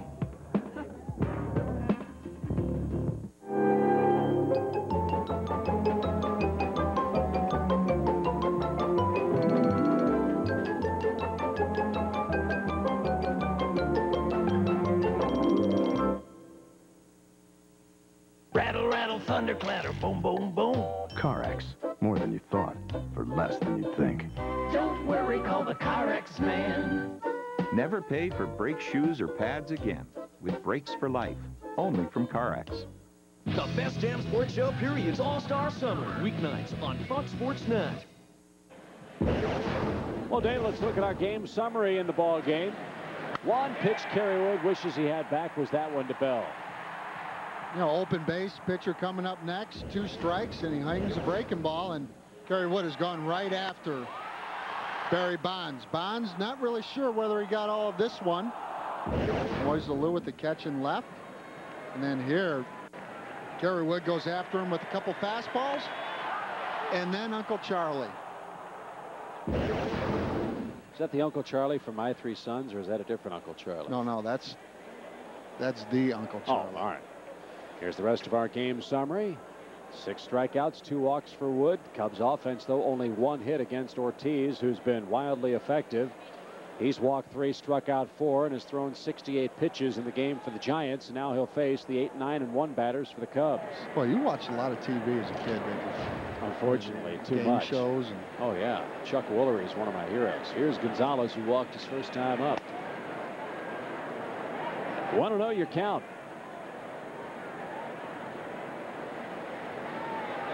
No. Sure. Never quite got into a family affair, though. That was a little bit odd.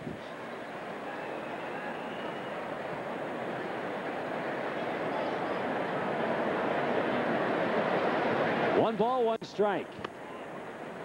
They're actually going to make a remake of that show, I think. Can you believe that?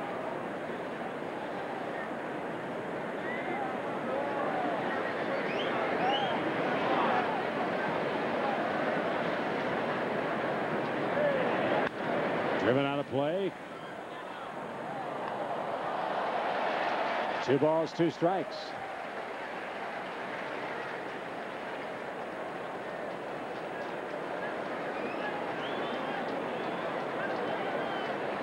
You look to me like a guy that really likes Sebastian Cabot on television. Out of play to the right side again. 2-2. That was Mr. French. Oh. Jeez.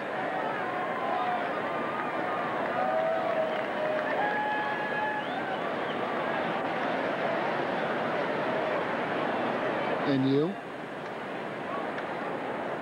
I was a big Johnny Quest fan as a kid. Strike 3 at the knees. Gonzalez does not like this strike zone here in San Francisco. Ortiz strikes out his 3rd consecutive man and his 5th in the game. He's set down 6 straight men now. Yeah, and that's a straight change. And really the pitchers that have a good changeup, right-handers will throw that pitch to right-handed hitters. You know, sometimes a right-handed pitcher will just primarily throw that to lefties, but if you have a good one, throw it to righties. Here's Wood. He struck out his first time up. Joan Ambrose from Joliet hoping Carey can get something going. Jones, our contestant in our all-important Toyota Fan of the Game contest. If the Cubs score here in the 5th, Joan wins a Fox Sports Net Toyota prize package, including a hat and t-shirt. Downstairs, 1 ball, 1 strike. Got an email from Mike Schaefer watching us tonight. Wants to know if the Cubs will go after Greg Maddux as a free agent in the offseason, now that John Lieber is lost for probably the next year or so for the Cubs. That's over the outside corner. My answer to that, Mike, is the problem the Cubs have is not with their starting pitching. They've got a lot of good young starters.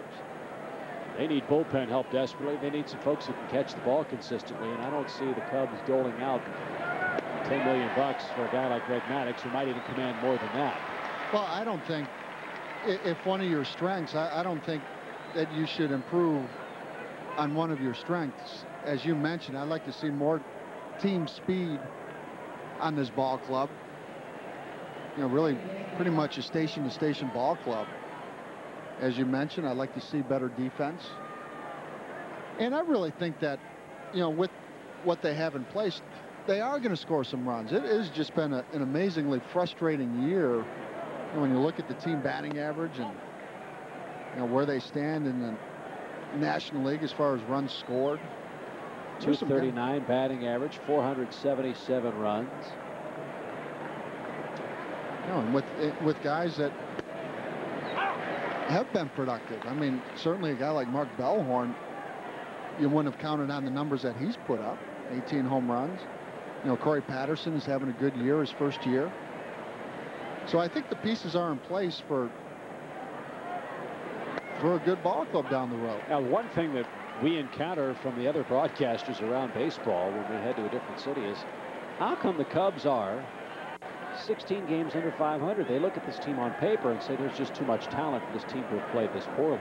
Believe me, all we can do is shake our heads and say we don't know, but that's the reality of it. And the reality here is Mr. Ortiz has struck out 5 straight men and 7 overall. He's qualified for the win and leads it by a run.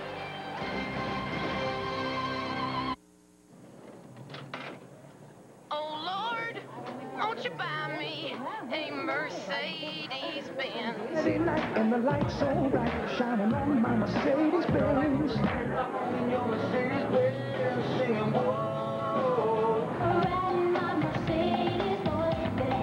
Now you can listen to songs about a Mercedes from behind the wheel of one.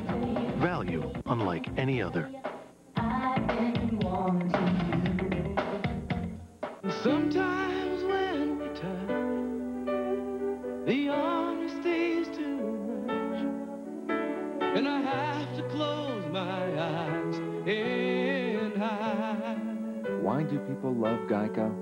I wanna hold you till I die, till we both break down. Because 15 minutes could save you 15% or more on car insurance. Till the fear in me subsides. What are you doing? Who are you guys? You got the wrong guy.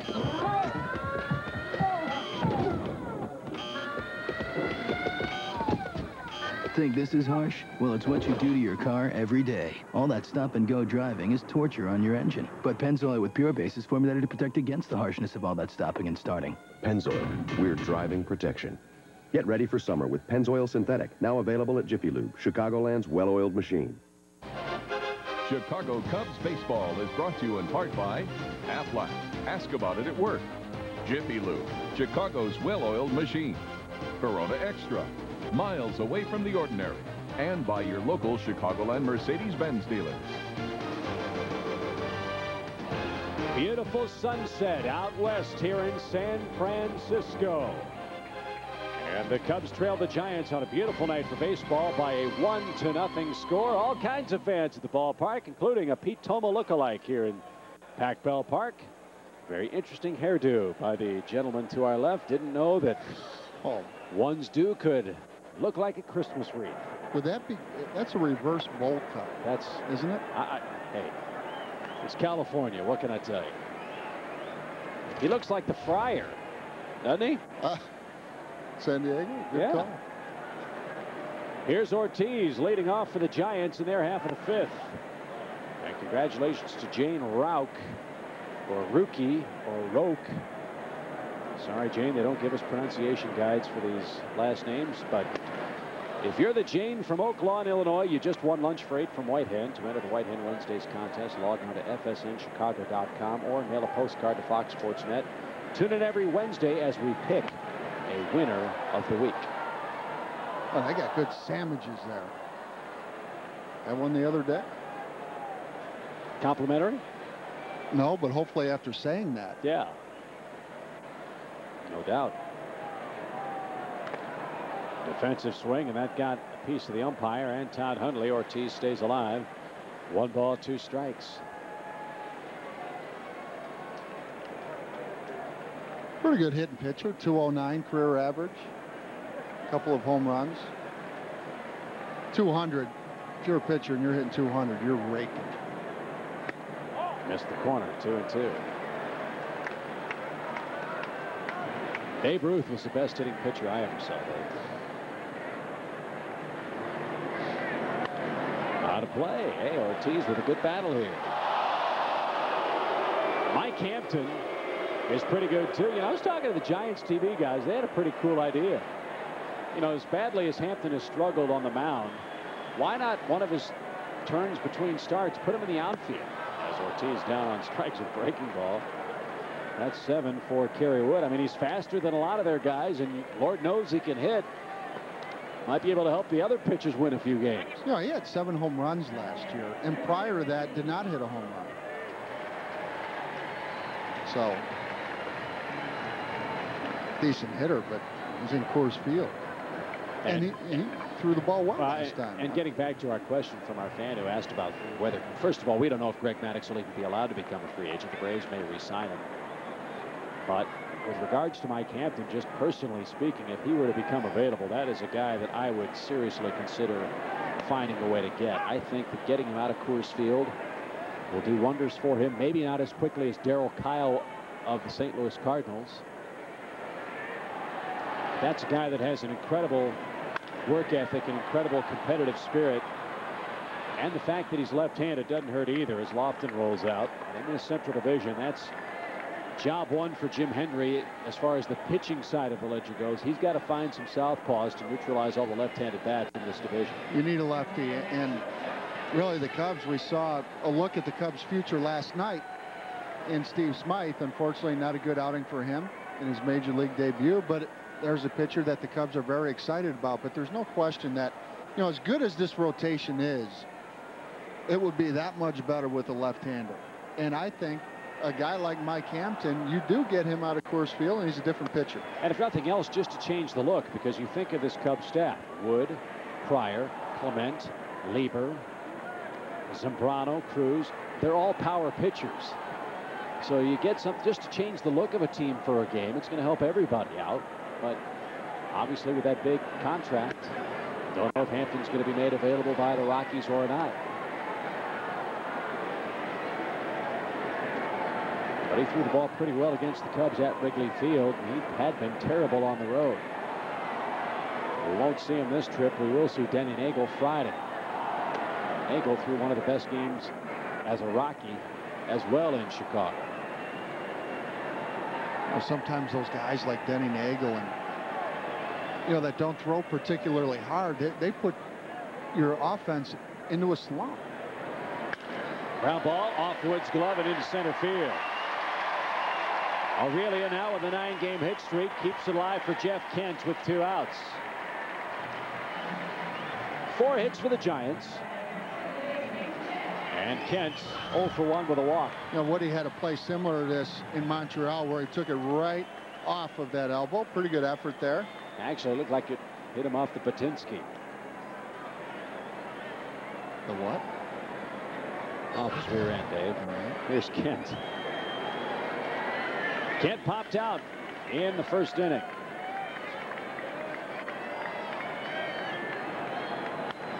Out of play.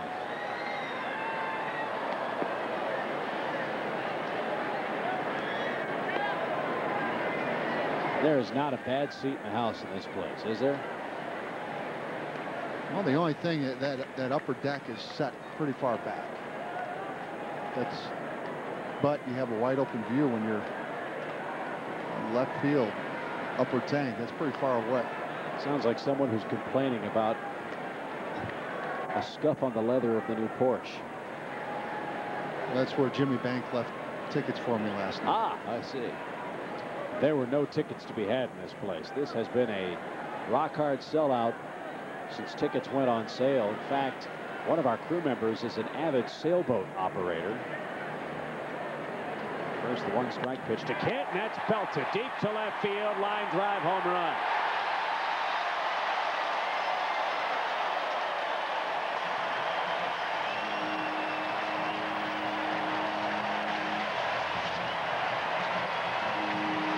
Well, I was going to say that our crew member couldn't find a slip to park the boat. They're all occupied, and the Giants are rolling. Jeff Kent, a 2-run homer, is 22nd. The Cubs have some problems now. It's 3-0. And here, just a high fastball. And Jeff Kent, because he got his weight back, able to get on top of that high fastball.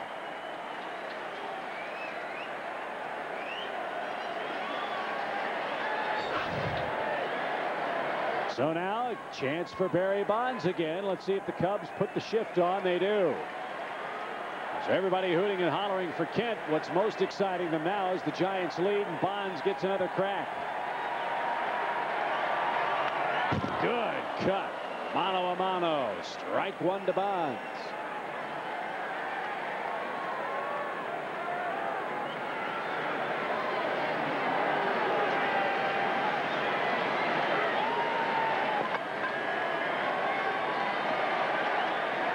Wood back to the windup, the 1-strike pitch. Over for strike 2. He's really got Barry guessing now. Bonds 3 for 16 career against Kerry Wood.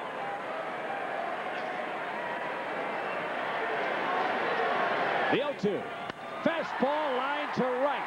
Pretty deep. Sosa on the run. Cannot get it. It one-hops the wall. And Bonds will gallop into second with an easy 2-out double. Again, Wood challenging the Giants with 2 strikes. And Bonds rifles his 23rd double. Well, we have seen the last 2 hitters, Bonds and Kent, turn around Kerry Wood's best. That fastball, and Bonds is so quick inside. You know, I'm pitching against him. I'll tell you what, he is on one leg right now. But in pitching against Barry Bonds, his bat is so quick that when you release the ball and, you know, he swings, you don't even see the bat go through the zone. And because he's so quick, he can wait on the breaking ball. And I really think that the past year and a half, 2 years, he's gotten that much quicker on that inside fastball. Well, he uses a very short, very light bat and has a very compact swing. Chokes up, leans right out over the plate, so he does have all the advantage. And there are no holes in his swing, and when you couple that with an incredible eye and a desire to play the game the way it's supposed to be played, you get what you got. And that's one of the game's greatest players ever. Here's Santiago, and he falls behind with a quick strike. 3-0 San Francisco. A David Bell 0-2 double in the second inning scored Santiago with 2 outs. Jeff Kent, a line drive homer to left with a man aboard, makes it 3-0 San Francisco.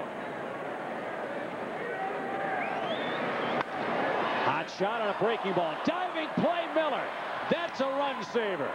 Bill Miller with a great stab over at third base robs Santiago, and the Giants settle for 2 in the 5th. Jeff Kent unloads with number 22.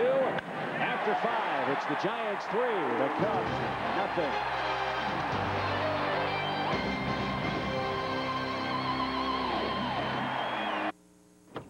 Hey, Joe. Hey. We can't take him to the coast with us. You mind? The coast, huh? Yeah. This is where we're going to be. There's his acupuncturist. Hey, I've never taken care of a weasel before. It's a ferret. If you guys have to do duties, just let me know. Have a great time. See ya. Why wait? You can fly Southwest Airlines from Chicago Midway to select cities in the Midwest for just $34 when you purchase by August 19th. So get packing. Hey. You are now free to move about the country. I will tell you about my Get Out of Nebraska shirt. I was at a thrift store in Wayne, Nebraska, and I stumbled upon this incredibly gaudy orange striped shirt that I thought was hideous at the time. And I wore it out to the bar, and all my friends said, hey, man, if you wear that shirt, you're going to have to leave Nebraska. You can't wear that shirt here. It sort of just, you know, I don't know, it fueled me to get out of Nebraska and come to the big town here. So it's still like my favorite shirt. I wear it all the time.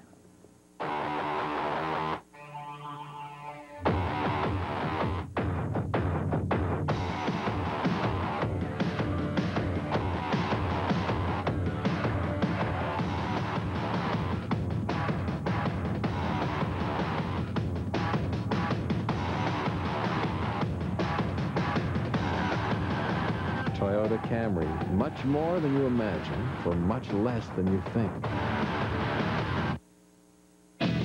The best damn sports show period's All-Star Summer. It's a special celebration with huge stars and complete insanity. You want some of Shaq food? Best Damn's All-Star Summer after the postgame on Fox Sports 9. Well, next Tuesday, August 13th, it's Trump Casino Day at Wrigley Field. Exciting 2-night hotel stays at Trump Casino will be given away throughout the game, and you can win with the lucky ticket number drawing or stop by the Cubs offices at Wrigley Field for a free entry form. That's Trump Casino Day at Wrigley Field, Tuesday, August 13th. Trump Casino, it's a whole new game. You getting a whiff of that, Chip? The garlic fries here at Pac Bell? Yeah, it's one of the specialties de la casa here as Bill Miller goes to work in the 6th inning. And he jumps on the first pitch and rolls it foul past first here in the 6th inning. Welcome those of you watching the White Sox in Anaheim. Sox beat them 7-6. Dave Otto, Chip Carey from Pac Bell Park. All eyes on Barry Bonds tonight. Bonds is 1 for 3 with a double in the game.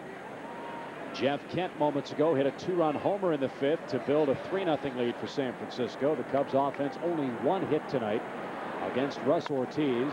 And Miller's going to ground out for out number 1. 9 straight have been retired by the giant right-hander who has 1 win in his last 8 starts.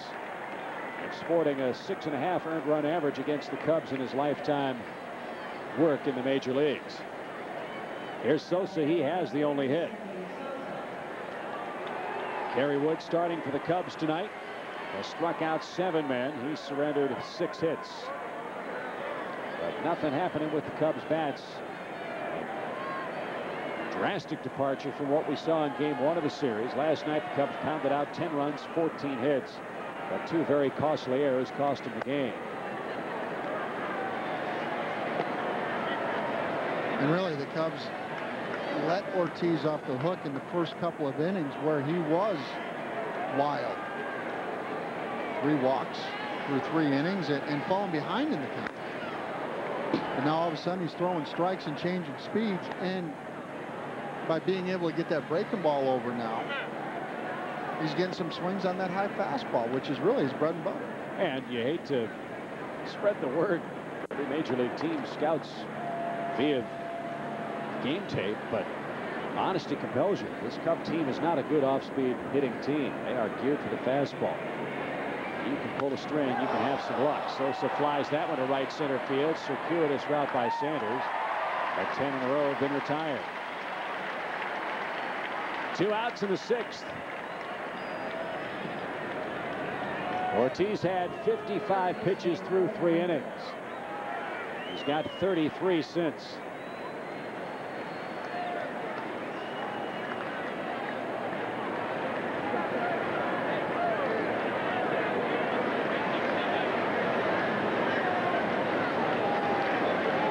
National League as a whole hitting 258, and the Cubs coming in this ball game 239. Worst in baseball. And that's one of the big shocks of this team too. Again, you look at the career averages on paper and you say there's no way that's possible. This Cub team strikes out a lot. They have not hit well with men in scoring position. They've wasted some pretty good pitching from time to time, and what makes it so frustrating is that happens to every team. Don't get me wrong. But on the nights when the Cubs do hit, it seems like defensively they have problems. Or the bullpen can't hold a lead. There just hasn't been a whole lot of consistency in any facet of the game for Don Baylor or Bruce Kim.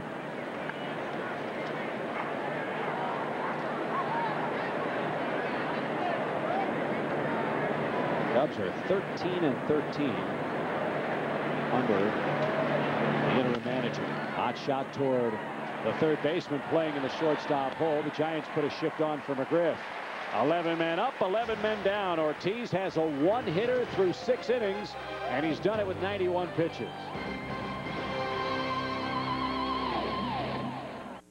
Look at Hyundai during our summer sell down and you'll see the Santa Fe, the SUV named best in class for vehicle satisfaction 2 years running. Santa Fe comes with all these features, including air conditioning and the freedom of America's best warranty. All standard and all for just $19,489, including automatic transmission. Does all this make Santa Fe the best SUV out there? Better take a look for yourself.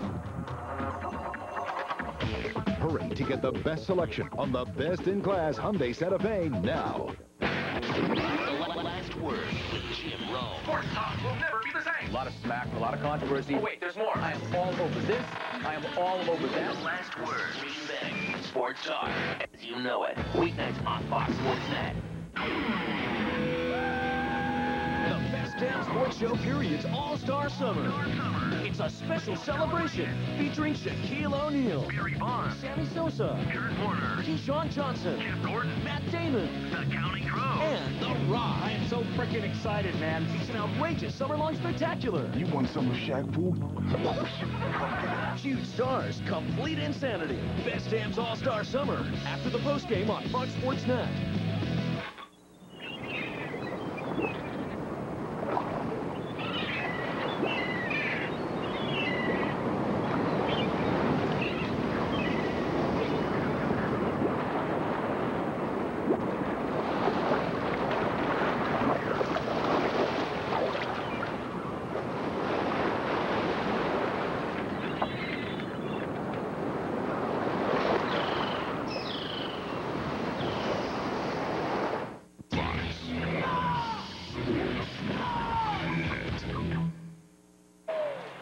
After our game, it's Fifth Third Bank Cubs Post. All the highlights and analysis of tonight's action. It's Fifth Third Bank Cubs Post right after the game on Fox Sports Net. Dave Otto, Chip Carey, shade past 9:05 Pacific time, and it's getting late for the Cubs. They're down 3. They have 1 hit. That's it. And Ortiz has set down 11 straight men.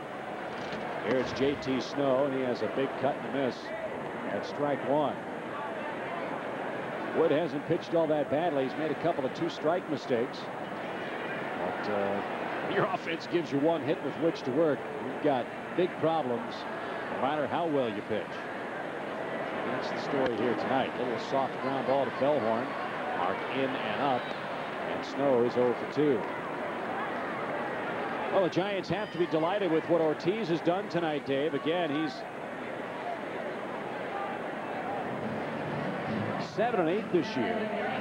They really need to get him going on a roll. He threw great baseball against the Phillies, took a tough loss. Tonight, though, he's been magnificent. Just 1 hit. He's throwing the ball like he did on opening day when he threw a 3-hitter at the Dodgers and beat them 12-0. Also hit a home run in that game. Opening day for him on April 3rd. Downstairs to Sanders, who was 0 for 2 with a couple of strikeouts. Boy, the old adage, and it's certainly true in this season with the Cubs against some of these pitchers. You have to get them early and get them out of the rhythm before they find all of their pitches. Particularly, power guys that come into a ball game that may not have a good feel of their breaking ball. And Kerry Wood, on occasions, has been able to get through those first couple of innings with his fastball, and then later on find the breaking ball or that changeup. And really, the improvement in Ortiz over his last 2 starts has been that changeup. And Kerry Wood throws that one past Sanders. 1 ball, 2 strikes. It's hard to sit on that pitch, though, is it not, as a hitter? Oh. You know it's coming, but you still have to look for the fastball. I've talked to some hitters, and they will sit on a breaking ball if a pitcher throws under 90 miles an hour. That one cut on and missed, or actually tipped away, I guess. Because they still feel like, as a hitter, you can sit on an off-speed pitch, and if the fastball is 86, 87 miles an hour, you can still get to that fastball. But there's no sitting on pitches with guys like Kerry Wood, and coming in, hitters get geared up facing a guy like Kerry Wood because they know he's going to throw you a couple neck balls and then throw that slider away. Hot shot foul past third. Sanders stays alive. Hey, and one of the ball dudes with a stumbling try down the left field line. That's Dick Gregory, the Billings Bullet from Billings, Montana. And the Billings Bullet didn't handle the ricochet very well, did he?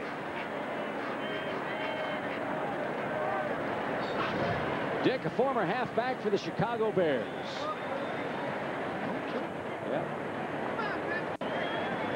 And they don't call him ball boys. He's a ball dude. Not quite sure what the difference is, but it'd be kind of cool to see some guys like that at Wrigley Field, don't you think? Get some 68-year-old from Palatine out there to shag some foul balls. You should put John McDonough in charge of that. 2 balls, 2 strikes. Swing and a high fly ball straight away center field. An easy play for Patterson. Better yet, maybe we could have John and Jay Blunt be the ball dudes. And they do everything else so exceptionally well. I'm sure they could shag with the best of them. I'm just not sure about their hands.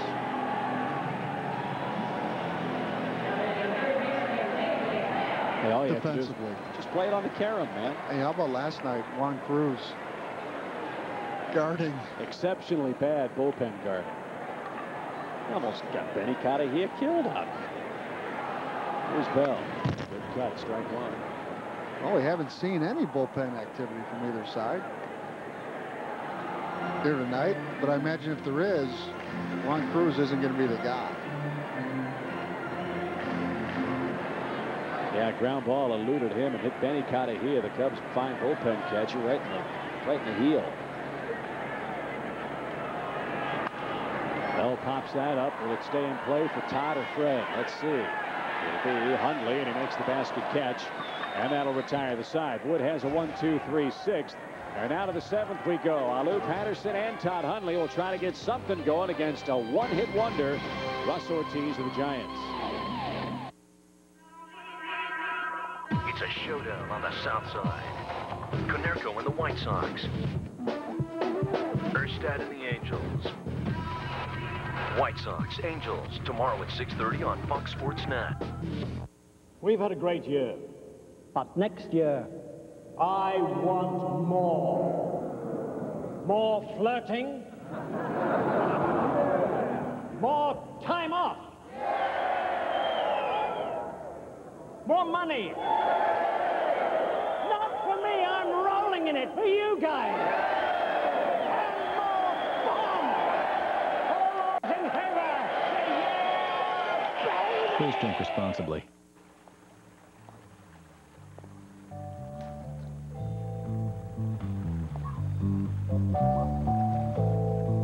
Opportunities are everywhere, if you know where to look. Like at the Lexus Golden Opportunity, where you'll find special values on all your favorite vehicles. Don't let this one slip through your fingers. See your Chicago area Lexus dealer. From CLTV, Chicagoland's television, this is a CLTV News Update. Hello, I'm Monica Schneider. A Batavia apartment building has been gutted by fire. No one was hurt, but 29 people have been displaced. A man who entered the lobby of Chicago's Dirksen Federal Building with a flaming backpack today really stirred things up. He was quickly arrested. And if you repeatedly fail to get auto insurance, a new Illinois law now allows the state to suspend your driver's license. We'll have more news later. Time now to revisit the game plan, and by just like the Cubs, you're not doing real well right now. No, I'm not. I said he needed to mix around, mix his pitches in and out. Kent was hitting 500 off of him coming in. He got that big home run. And Todd's got 2 whiffs on me, so he's not doing real well. He's got 2 ABs, though. Dave, what do you got? Fellas, you know, laying off that high fastball from Ortiz, it was a little easier to do early in the ballgame when he wasn't getting his breaking ball over his changeup.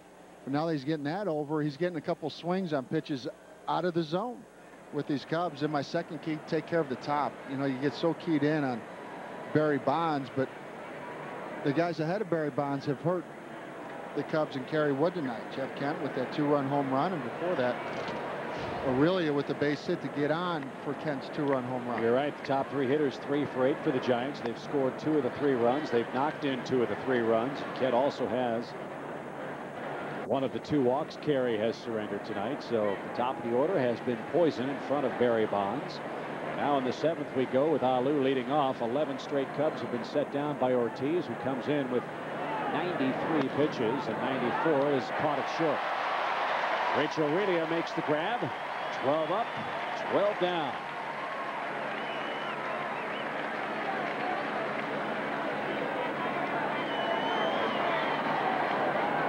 Well, he didn't get much elevation there,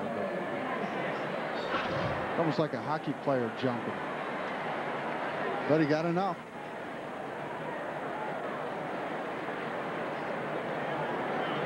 You got that good of ups?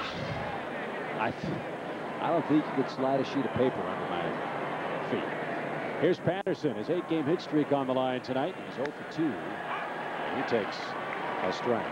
Well, when you put those Chuck Taylors on, Chip. Pretty hot, aren't they?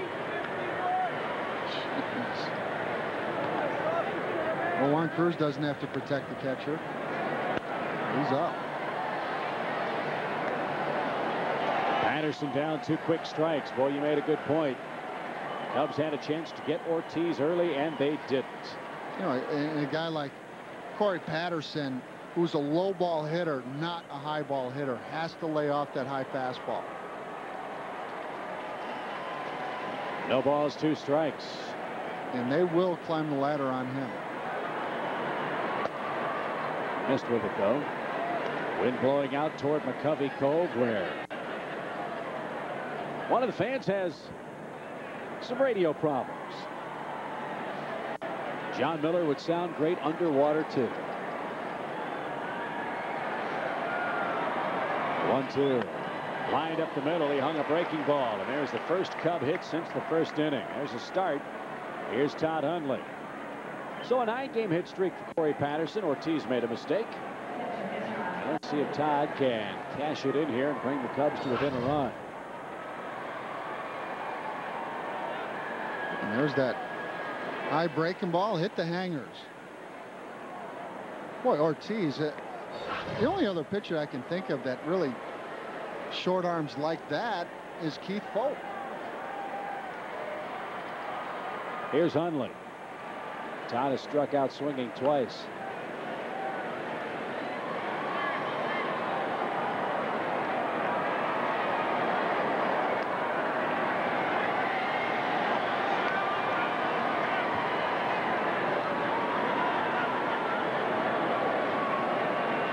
Todd hitting a robust 187 on the year. Here on the 7th of August.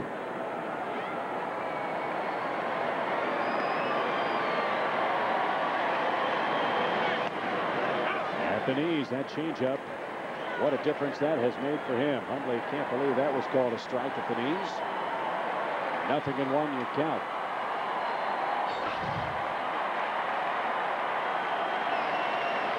Every pitch from that angle looks like a strike, doesn't it? That crosses the knees. I see it. Are you conceding it for a change, or are you just saying you see it? No, I see it. Oh. I'm right every time, with the exception of when I'm wrong. 1 ball, 1 strike. As far as you know. Yeah. Come on, Todd. Hit the ball hard someplace. Cubs have 2 hits. That is it. They did hit it hard. Kent off his glove. Still might have a chance. He recovers, but has no play. So the tying run comes to the plate. And we'll see how that is scored. That's going to be ruled an error on Jeff Kent. Giants came in with the 5th best defense in the National League. But Kent boots that one at second base. And for the Giants second baseman, that will be error number 12.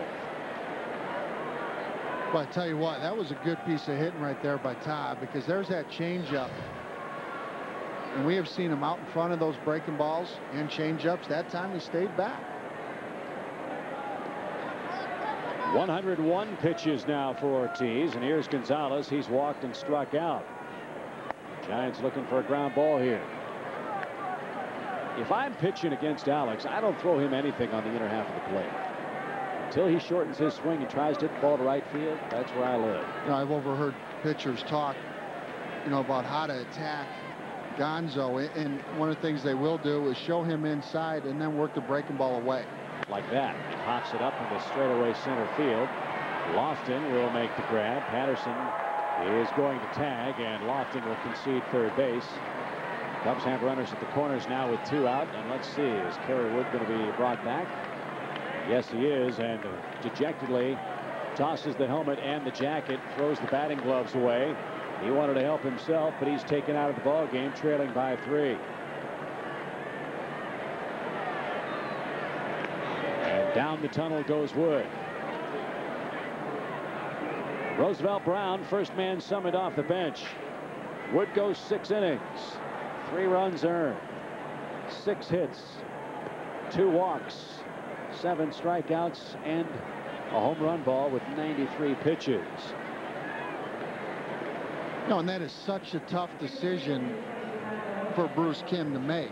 However, this has really been one of few scoring opportunities for the Cubs in this ball game. And even though the bullpen has struggled, I think you really have to take a shot here, trying to get something going.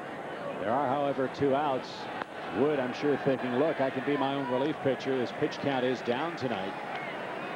He's probably saying, look, let me stay in. Let me work 1 more inning. Then I've got the top of the order up. Maybe they can get something going against either Ortiz or the Giant bullpen. Bruce Kim's going to take his shot now with Roosevelt Brown with 2 outs.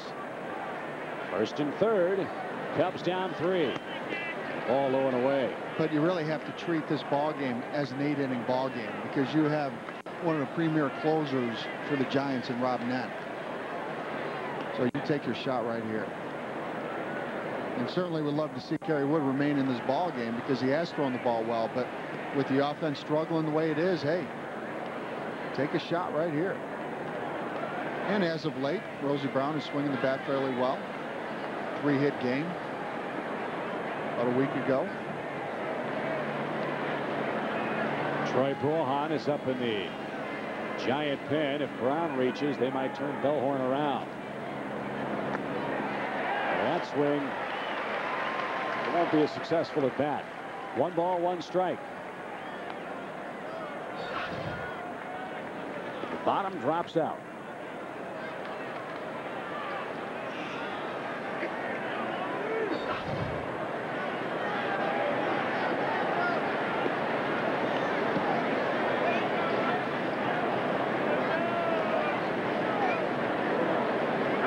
Ortiz with a gutsy performance. 55 pitches in the first 3 innings. He's thrown 50 in the last 3 2/3. Didn't get it through the 7. I think you'll see the bullpen come into play for his batting order spots due up first next time around for the Giants. They lead it by 3 in the 7th. 1-1 pitch to pinch hitter Rosie Brown is outside for ball 2. Dangerous hitter in Bellhorn waiting on deck. Brohan would face him if Ortiz loses Brown here.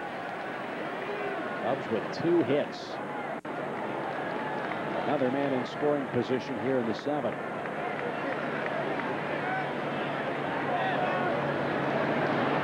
Paints the corner. Good pitch. 2-2. Brown walks it to the right-hand batter's box. And now he'll have to protect the plate.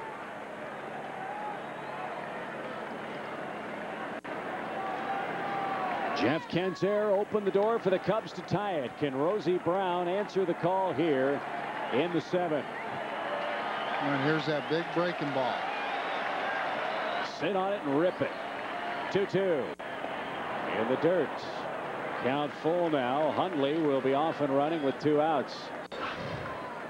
Now here's that short arm from Ortiz and pretty much just pulls it out of his glove and brings it right to his ear. And pulls that baby straight down, doesn't he? Yeah, you notice on that, even though it was a ball, he got his arm out front. On that breaking ball, you have to get your arm out front. Pitch of decision to Roosevelt Brown. Hundley leads at first. He's off and running with a 3-2, and it's ripped straight back. We'll do it again. Series wrap up tomorrow. Matt Clement, Livan Hernandez. 2:30 the airtime back in Chicago. We'll have it on WGN. Dave will rejoin me on Friday night from Coors Field for the series opener against the Rockies.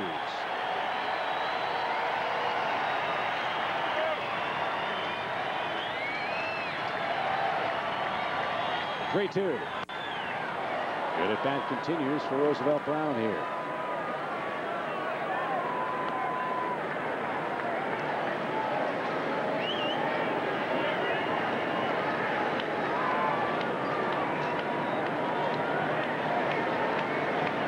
You know, still in the back of a hitter's mind, you know, after looking bad on that breaking ball, you worry about that, and then the fastball gets by it. And Rosie Brown found that ball off to the left. Again, the 3-2 pitch. He lost him. Ball 4. Bellhorn's going to bat with 2 outs and the bases loaded, and 1 swing can change the game. 111 pitches for Ortiz. So does Dusty Baker prefer to have Bellhorn hit from the left side where he's hitting 232, or swing from the right side where he's a much better hitter for average? Bellhorn from the right side hitting 342 with 6 home runs. 12 from the left side, about 110 points less on the average. Well, I would love for Dusty Baker right here to flip Bellhorn around. But with Dave Righetti going out to the mound, Ortiz is staying in this ball game. And last time, Bellhorn was a victim of that high fastball from Ortiz. The danger defensively for the Giants here is if Ortiz makes a mistake in the gap, neither Bonds nor Sanders is quick enough to stop the bases from being cleared. So it's a real roll of the dice for Dusty Baker here. No place to put Bellhorn with 2 outs. And a good pitch, and he rips it back foul for a strike.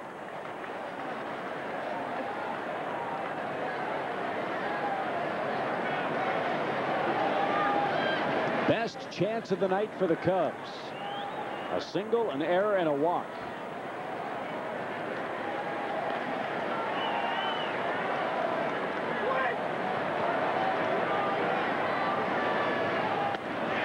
Big breaking ball. He took it for strike 2. Now Bellhorn has to fight off everything in Ortiz's arsenal. And this is where pitchers, when they do get ahead to Bellhorn, they really pound that fastball, or in this case, that cut fastball, up and into Bellhorn.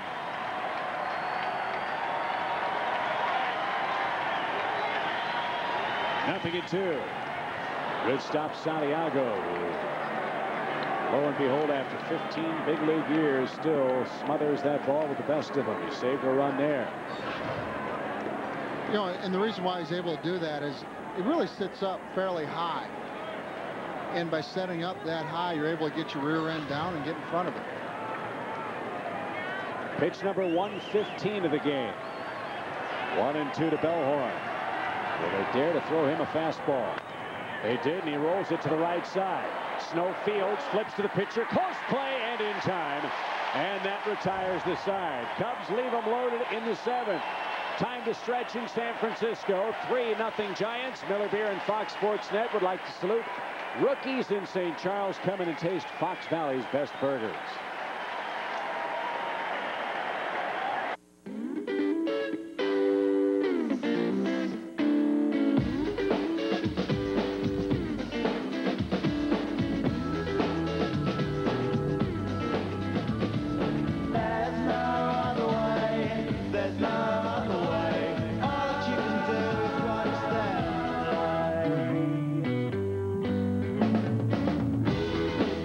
Filtered MGD. Pure beer for a pure night out.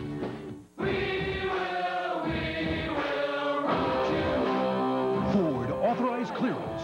0% for 60 months is back. With cash back from $1,500 to $3,500. Or 0% APR on Focus, Taurus, Explorer, F-Series, Windstar, and more. That can save you over $6,900 in interest on a 2002 Explorer. 0% on Focus, Taurus, Explorer, F-Series, Windstar, ZX2, and more. So get to your local Ford store today. On the next Beyond the Glory, Ozzie Smith broke down stereotypes on his way to the big leagues. Mrs. Kroc told the newspaper that she'd be glad to hire him as her gardener. And it inspired him to become a legend. He might have been the greatest acrobatic shortstop in the history of baseball. But a controversial dispute with ownership ended his playing days. He deserved better on going out. The trials of a Hall of Fame career. Ozzie Smith, Beyond the Glory, Sunday at 8 on Fox Sports Net. Whatever concerns you, inspires you, enchants you, or thrills you, there's a channel for you on AT&T Broadband. AT&T Broadband, where there's something for everyone. Russ Ortiz, a very happy man. He's got a 2-hit shutout working through 7. Bases loaded, 2 outs for Bellhorn, and a top spin roller to J.T. Snow, and Ortiz just did win the race to the first base bag to end the inning. You know, at one point, Ortiz retiring 12 straight and really didn't get tested in those middle innings until that last inning. And there you see the line on Ortiz. Cubs let him off the hook early. 4 walks, 7 punch outs, and really able to get his breaking ball over for strikes later on in the ball game. And here's a guy, Chip, that the more you trot him out there, the better he's going to get. In Juan Cruz, you know, ugly 1-10 record, but I think he's a guy that, with his stuff, as soon as he figures out how to pitch here in the big leagues, he's going to be some kind of pitcher.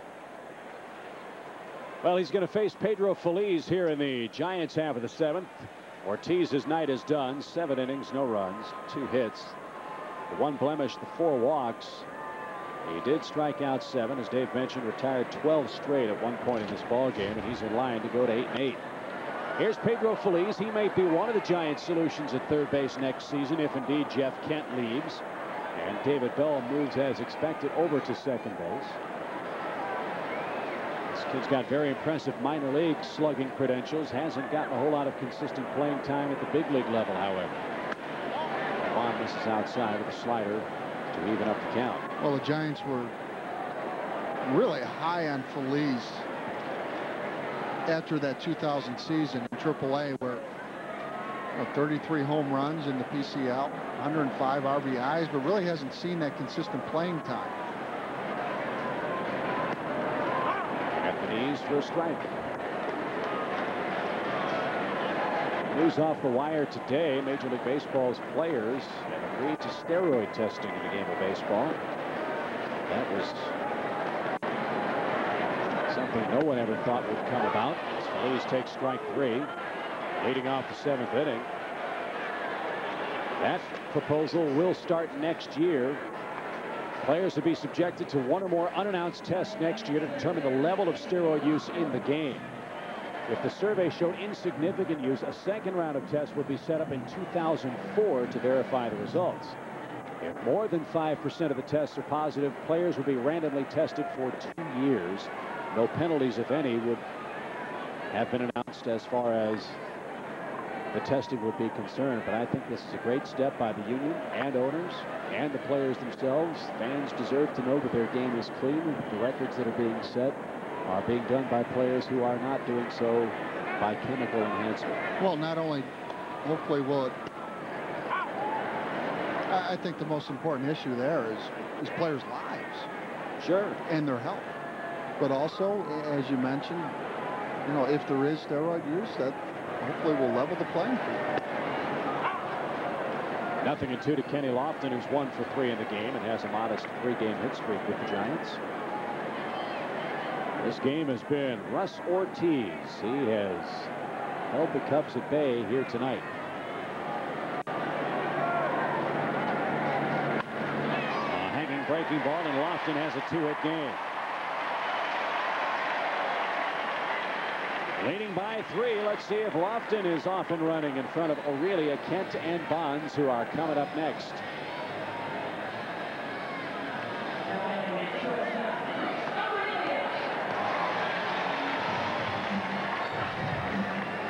And this slider just catches too much of the plate. Wanted to go back door with it, but right down the chute.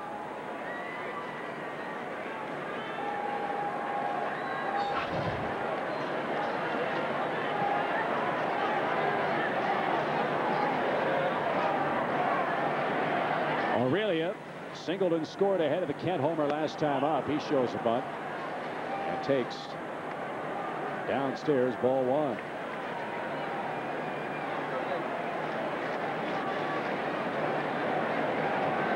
This guy might be the most anonymous great shortstop in the game. Think about it. How many times do you hear about Jeter and Garcia Parra and Omar Vizquel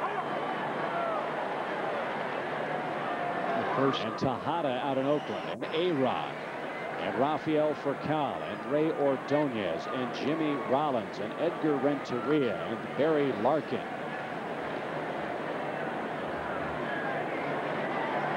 Cesar Izturis from the Dodgers. You never hear people talk about this guy as a terrific offensive shortstop.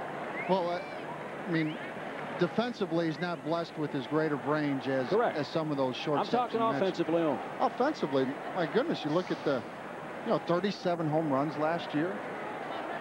First shortstop to hit that many home runs since Ernie Banks in the National League as a shortstop. Ernie, 5 years with over 40 home runs while playing shortstop, his last being 1960. I mean, what a luxury it is to have someone up the middle to hit that many home runs.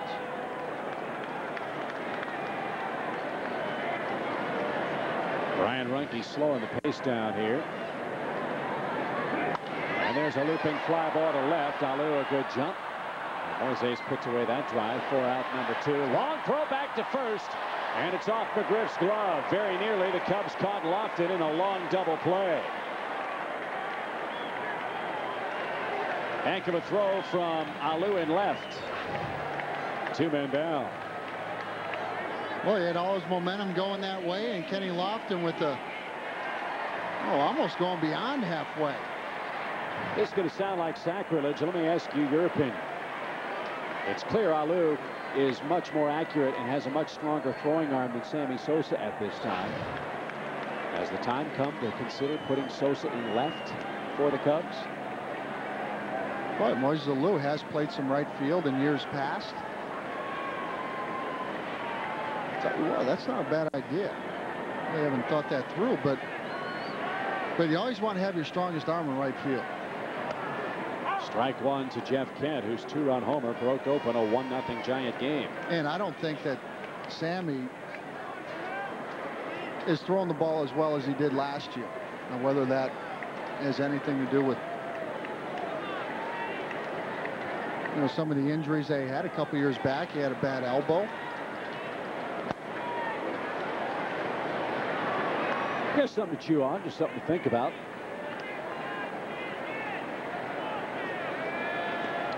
Vladimir Guerrero homered for Montreal as they handed the Cardinals their 7th straight loss. Cardinals have been outscored 45-14 in that stretch.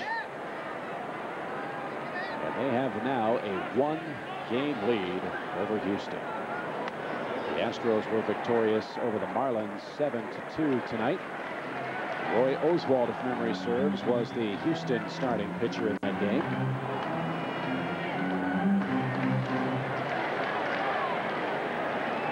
We're going to get our share of Roy Oswalt and the Astros next week at home. Good cut. That's rifled back to the plexiglass camera screen. 2-2. That's amazing. I mean, those guys. That pitch right there, 97 miles an hour. You've seen some guys that could just bring the mail. And we saw Jeff Kent get on top of a pitch just like that earlier in this ball game from Kerry Wood. You throw that. Jeez, I'd love to change speeds right here. Runner goes, and the pitch popped out of play. Arizona had a 3-1 lead over Atlanta in the 8th. Chipper Jones has just hit a home run. That makes it a 3-3 score. Dodgers have broken through against the Pirates. They lead Pittsburgh now 2-0 in the 8th. Dodgers trying to stay a half game behind the Giants in the wild card. Cincinnati was beaten again by Colorado, so the Reds could fall 4.5 games out of the wild card. But the Reds will remain 2 games behind the Cardinals, who again lost earlier tonight. That's way upstairs to Kent.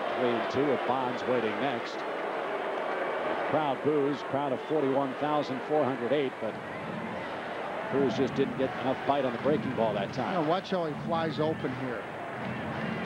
When you fly open with that front shoulder, your arm never catches up.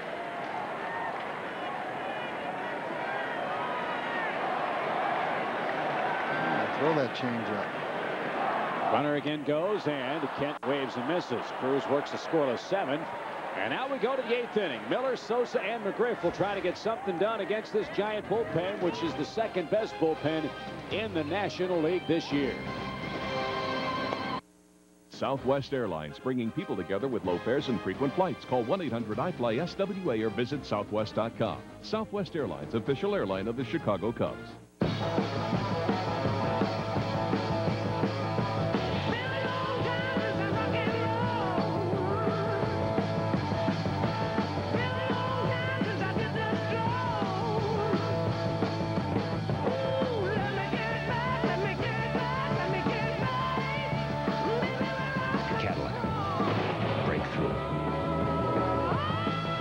Cadillac Summer Jam for this attractive offer.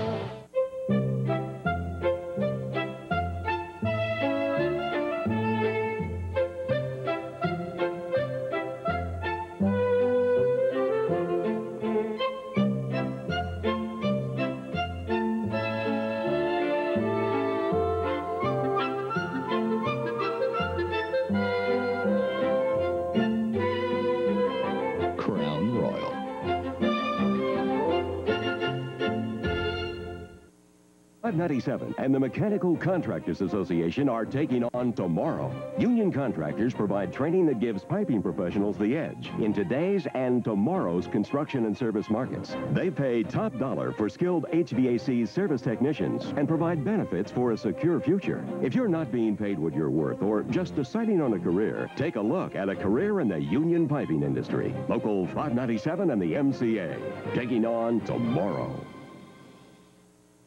Cubs baseball is brought to you in part by Honda of Lisle, the Honda Superstore, and the #1 certified Honda dealer in Chicagoland. We've seen one real defensive gem tonight, and it's our Pennzoil protection play. Bill Miller robbing Benito Santiago in the Giants' 5th. And saving a run here, going to his left. Oh, that quick first 2 steps. Well, and I really think that this Giant ball club misses that man right here, and the Cubs acquired him for this man right here, Tim Worrell, who leads the Giants in appearances this year with 56, this being his 57th. And he's the vulture. Yes, indeed.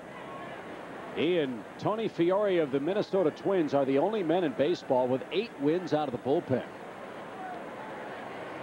And Worrell will face Miller, the man for whom he was traded, Sosa, and Fred McGriff. Cubs have 6 outs with which to get 3 runs. They have just 2 hits their first 7 times through the batting order. They've stranded 7 men on base with 4 Giant walks issued. And Miller takes a strike at the knees. Not too sure about that one. 0-2 your count. Worrell, very similar to Ortiz, where his fastball will cut in on left-handed hitters or away to right-handed hitters. 5 homers, 27 batted in for Miller, 69 hits, and 273 at-bats. Bill went 3 for 5 last night. Tonight 0 for 2 with a walk.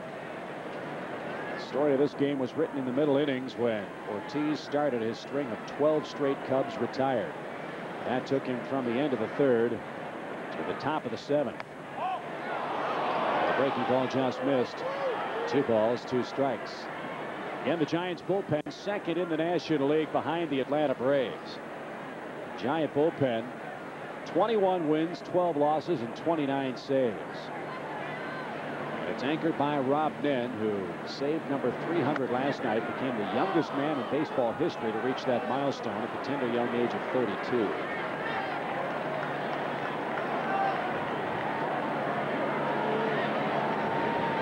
Worrell does not want to start walking people, not with a 3-run lead and the big boppers coming up. And that one grounded foul past first. He missed a double by a foot.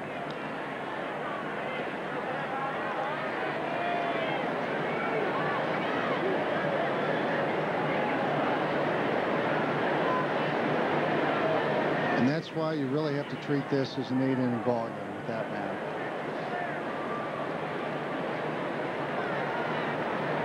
You got to buy a foul and change the E to a U, because you get none off Nen more often than not. 3-2 pitch. Again out of play. The crowd waiting to see Worrell get the Cubs out in the 8th. For Barry Bonds is going to lead off the bottom of the inning with his 4th trip to the plate.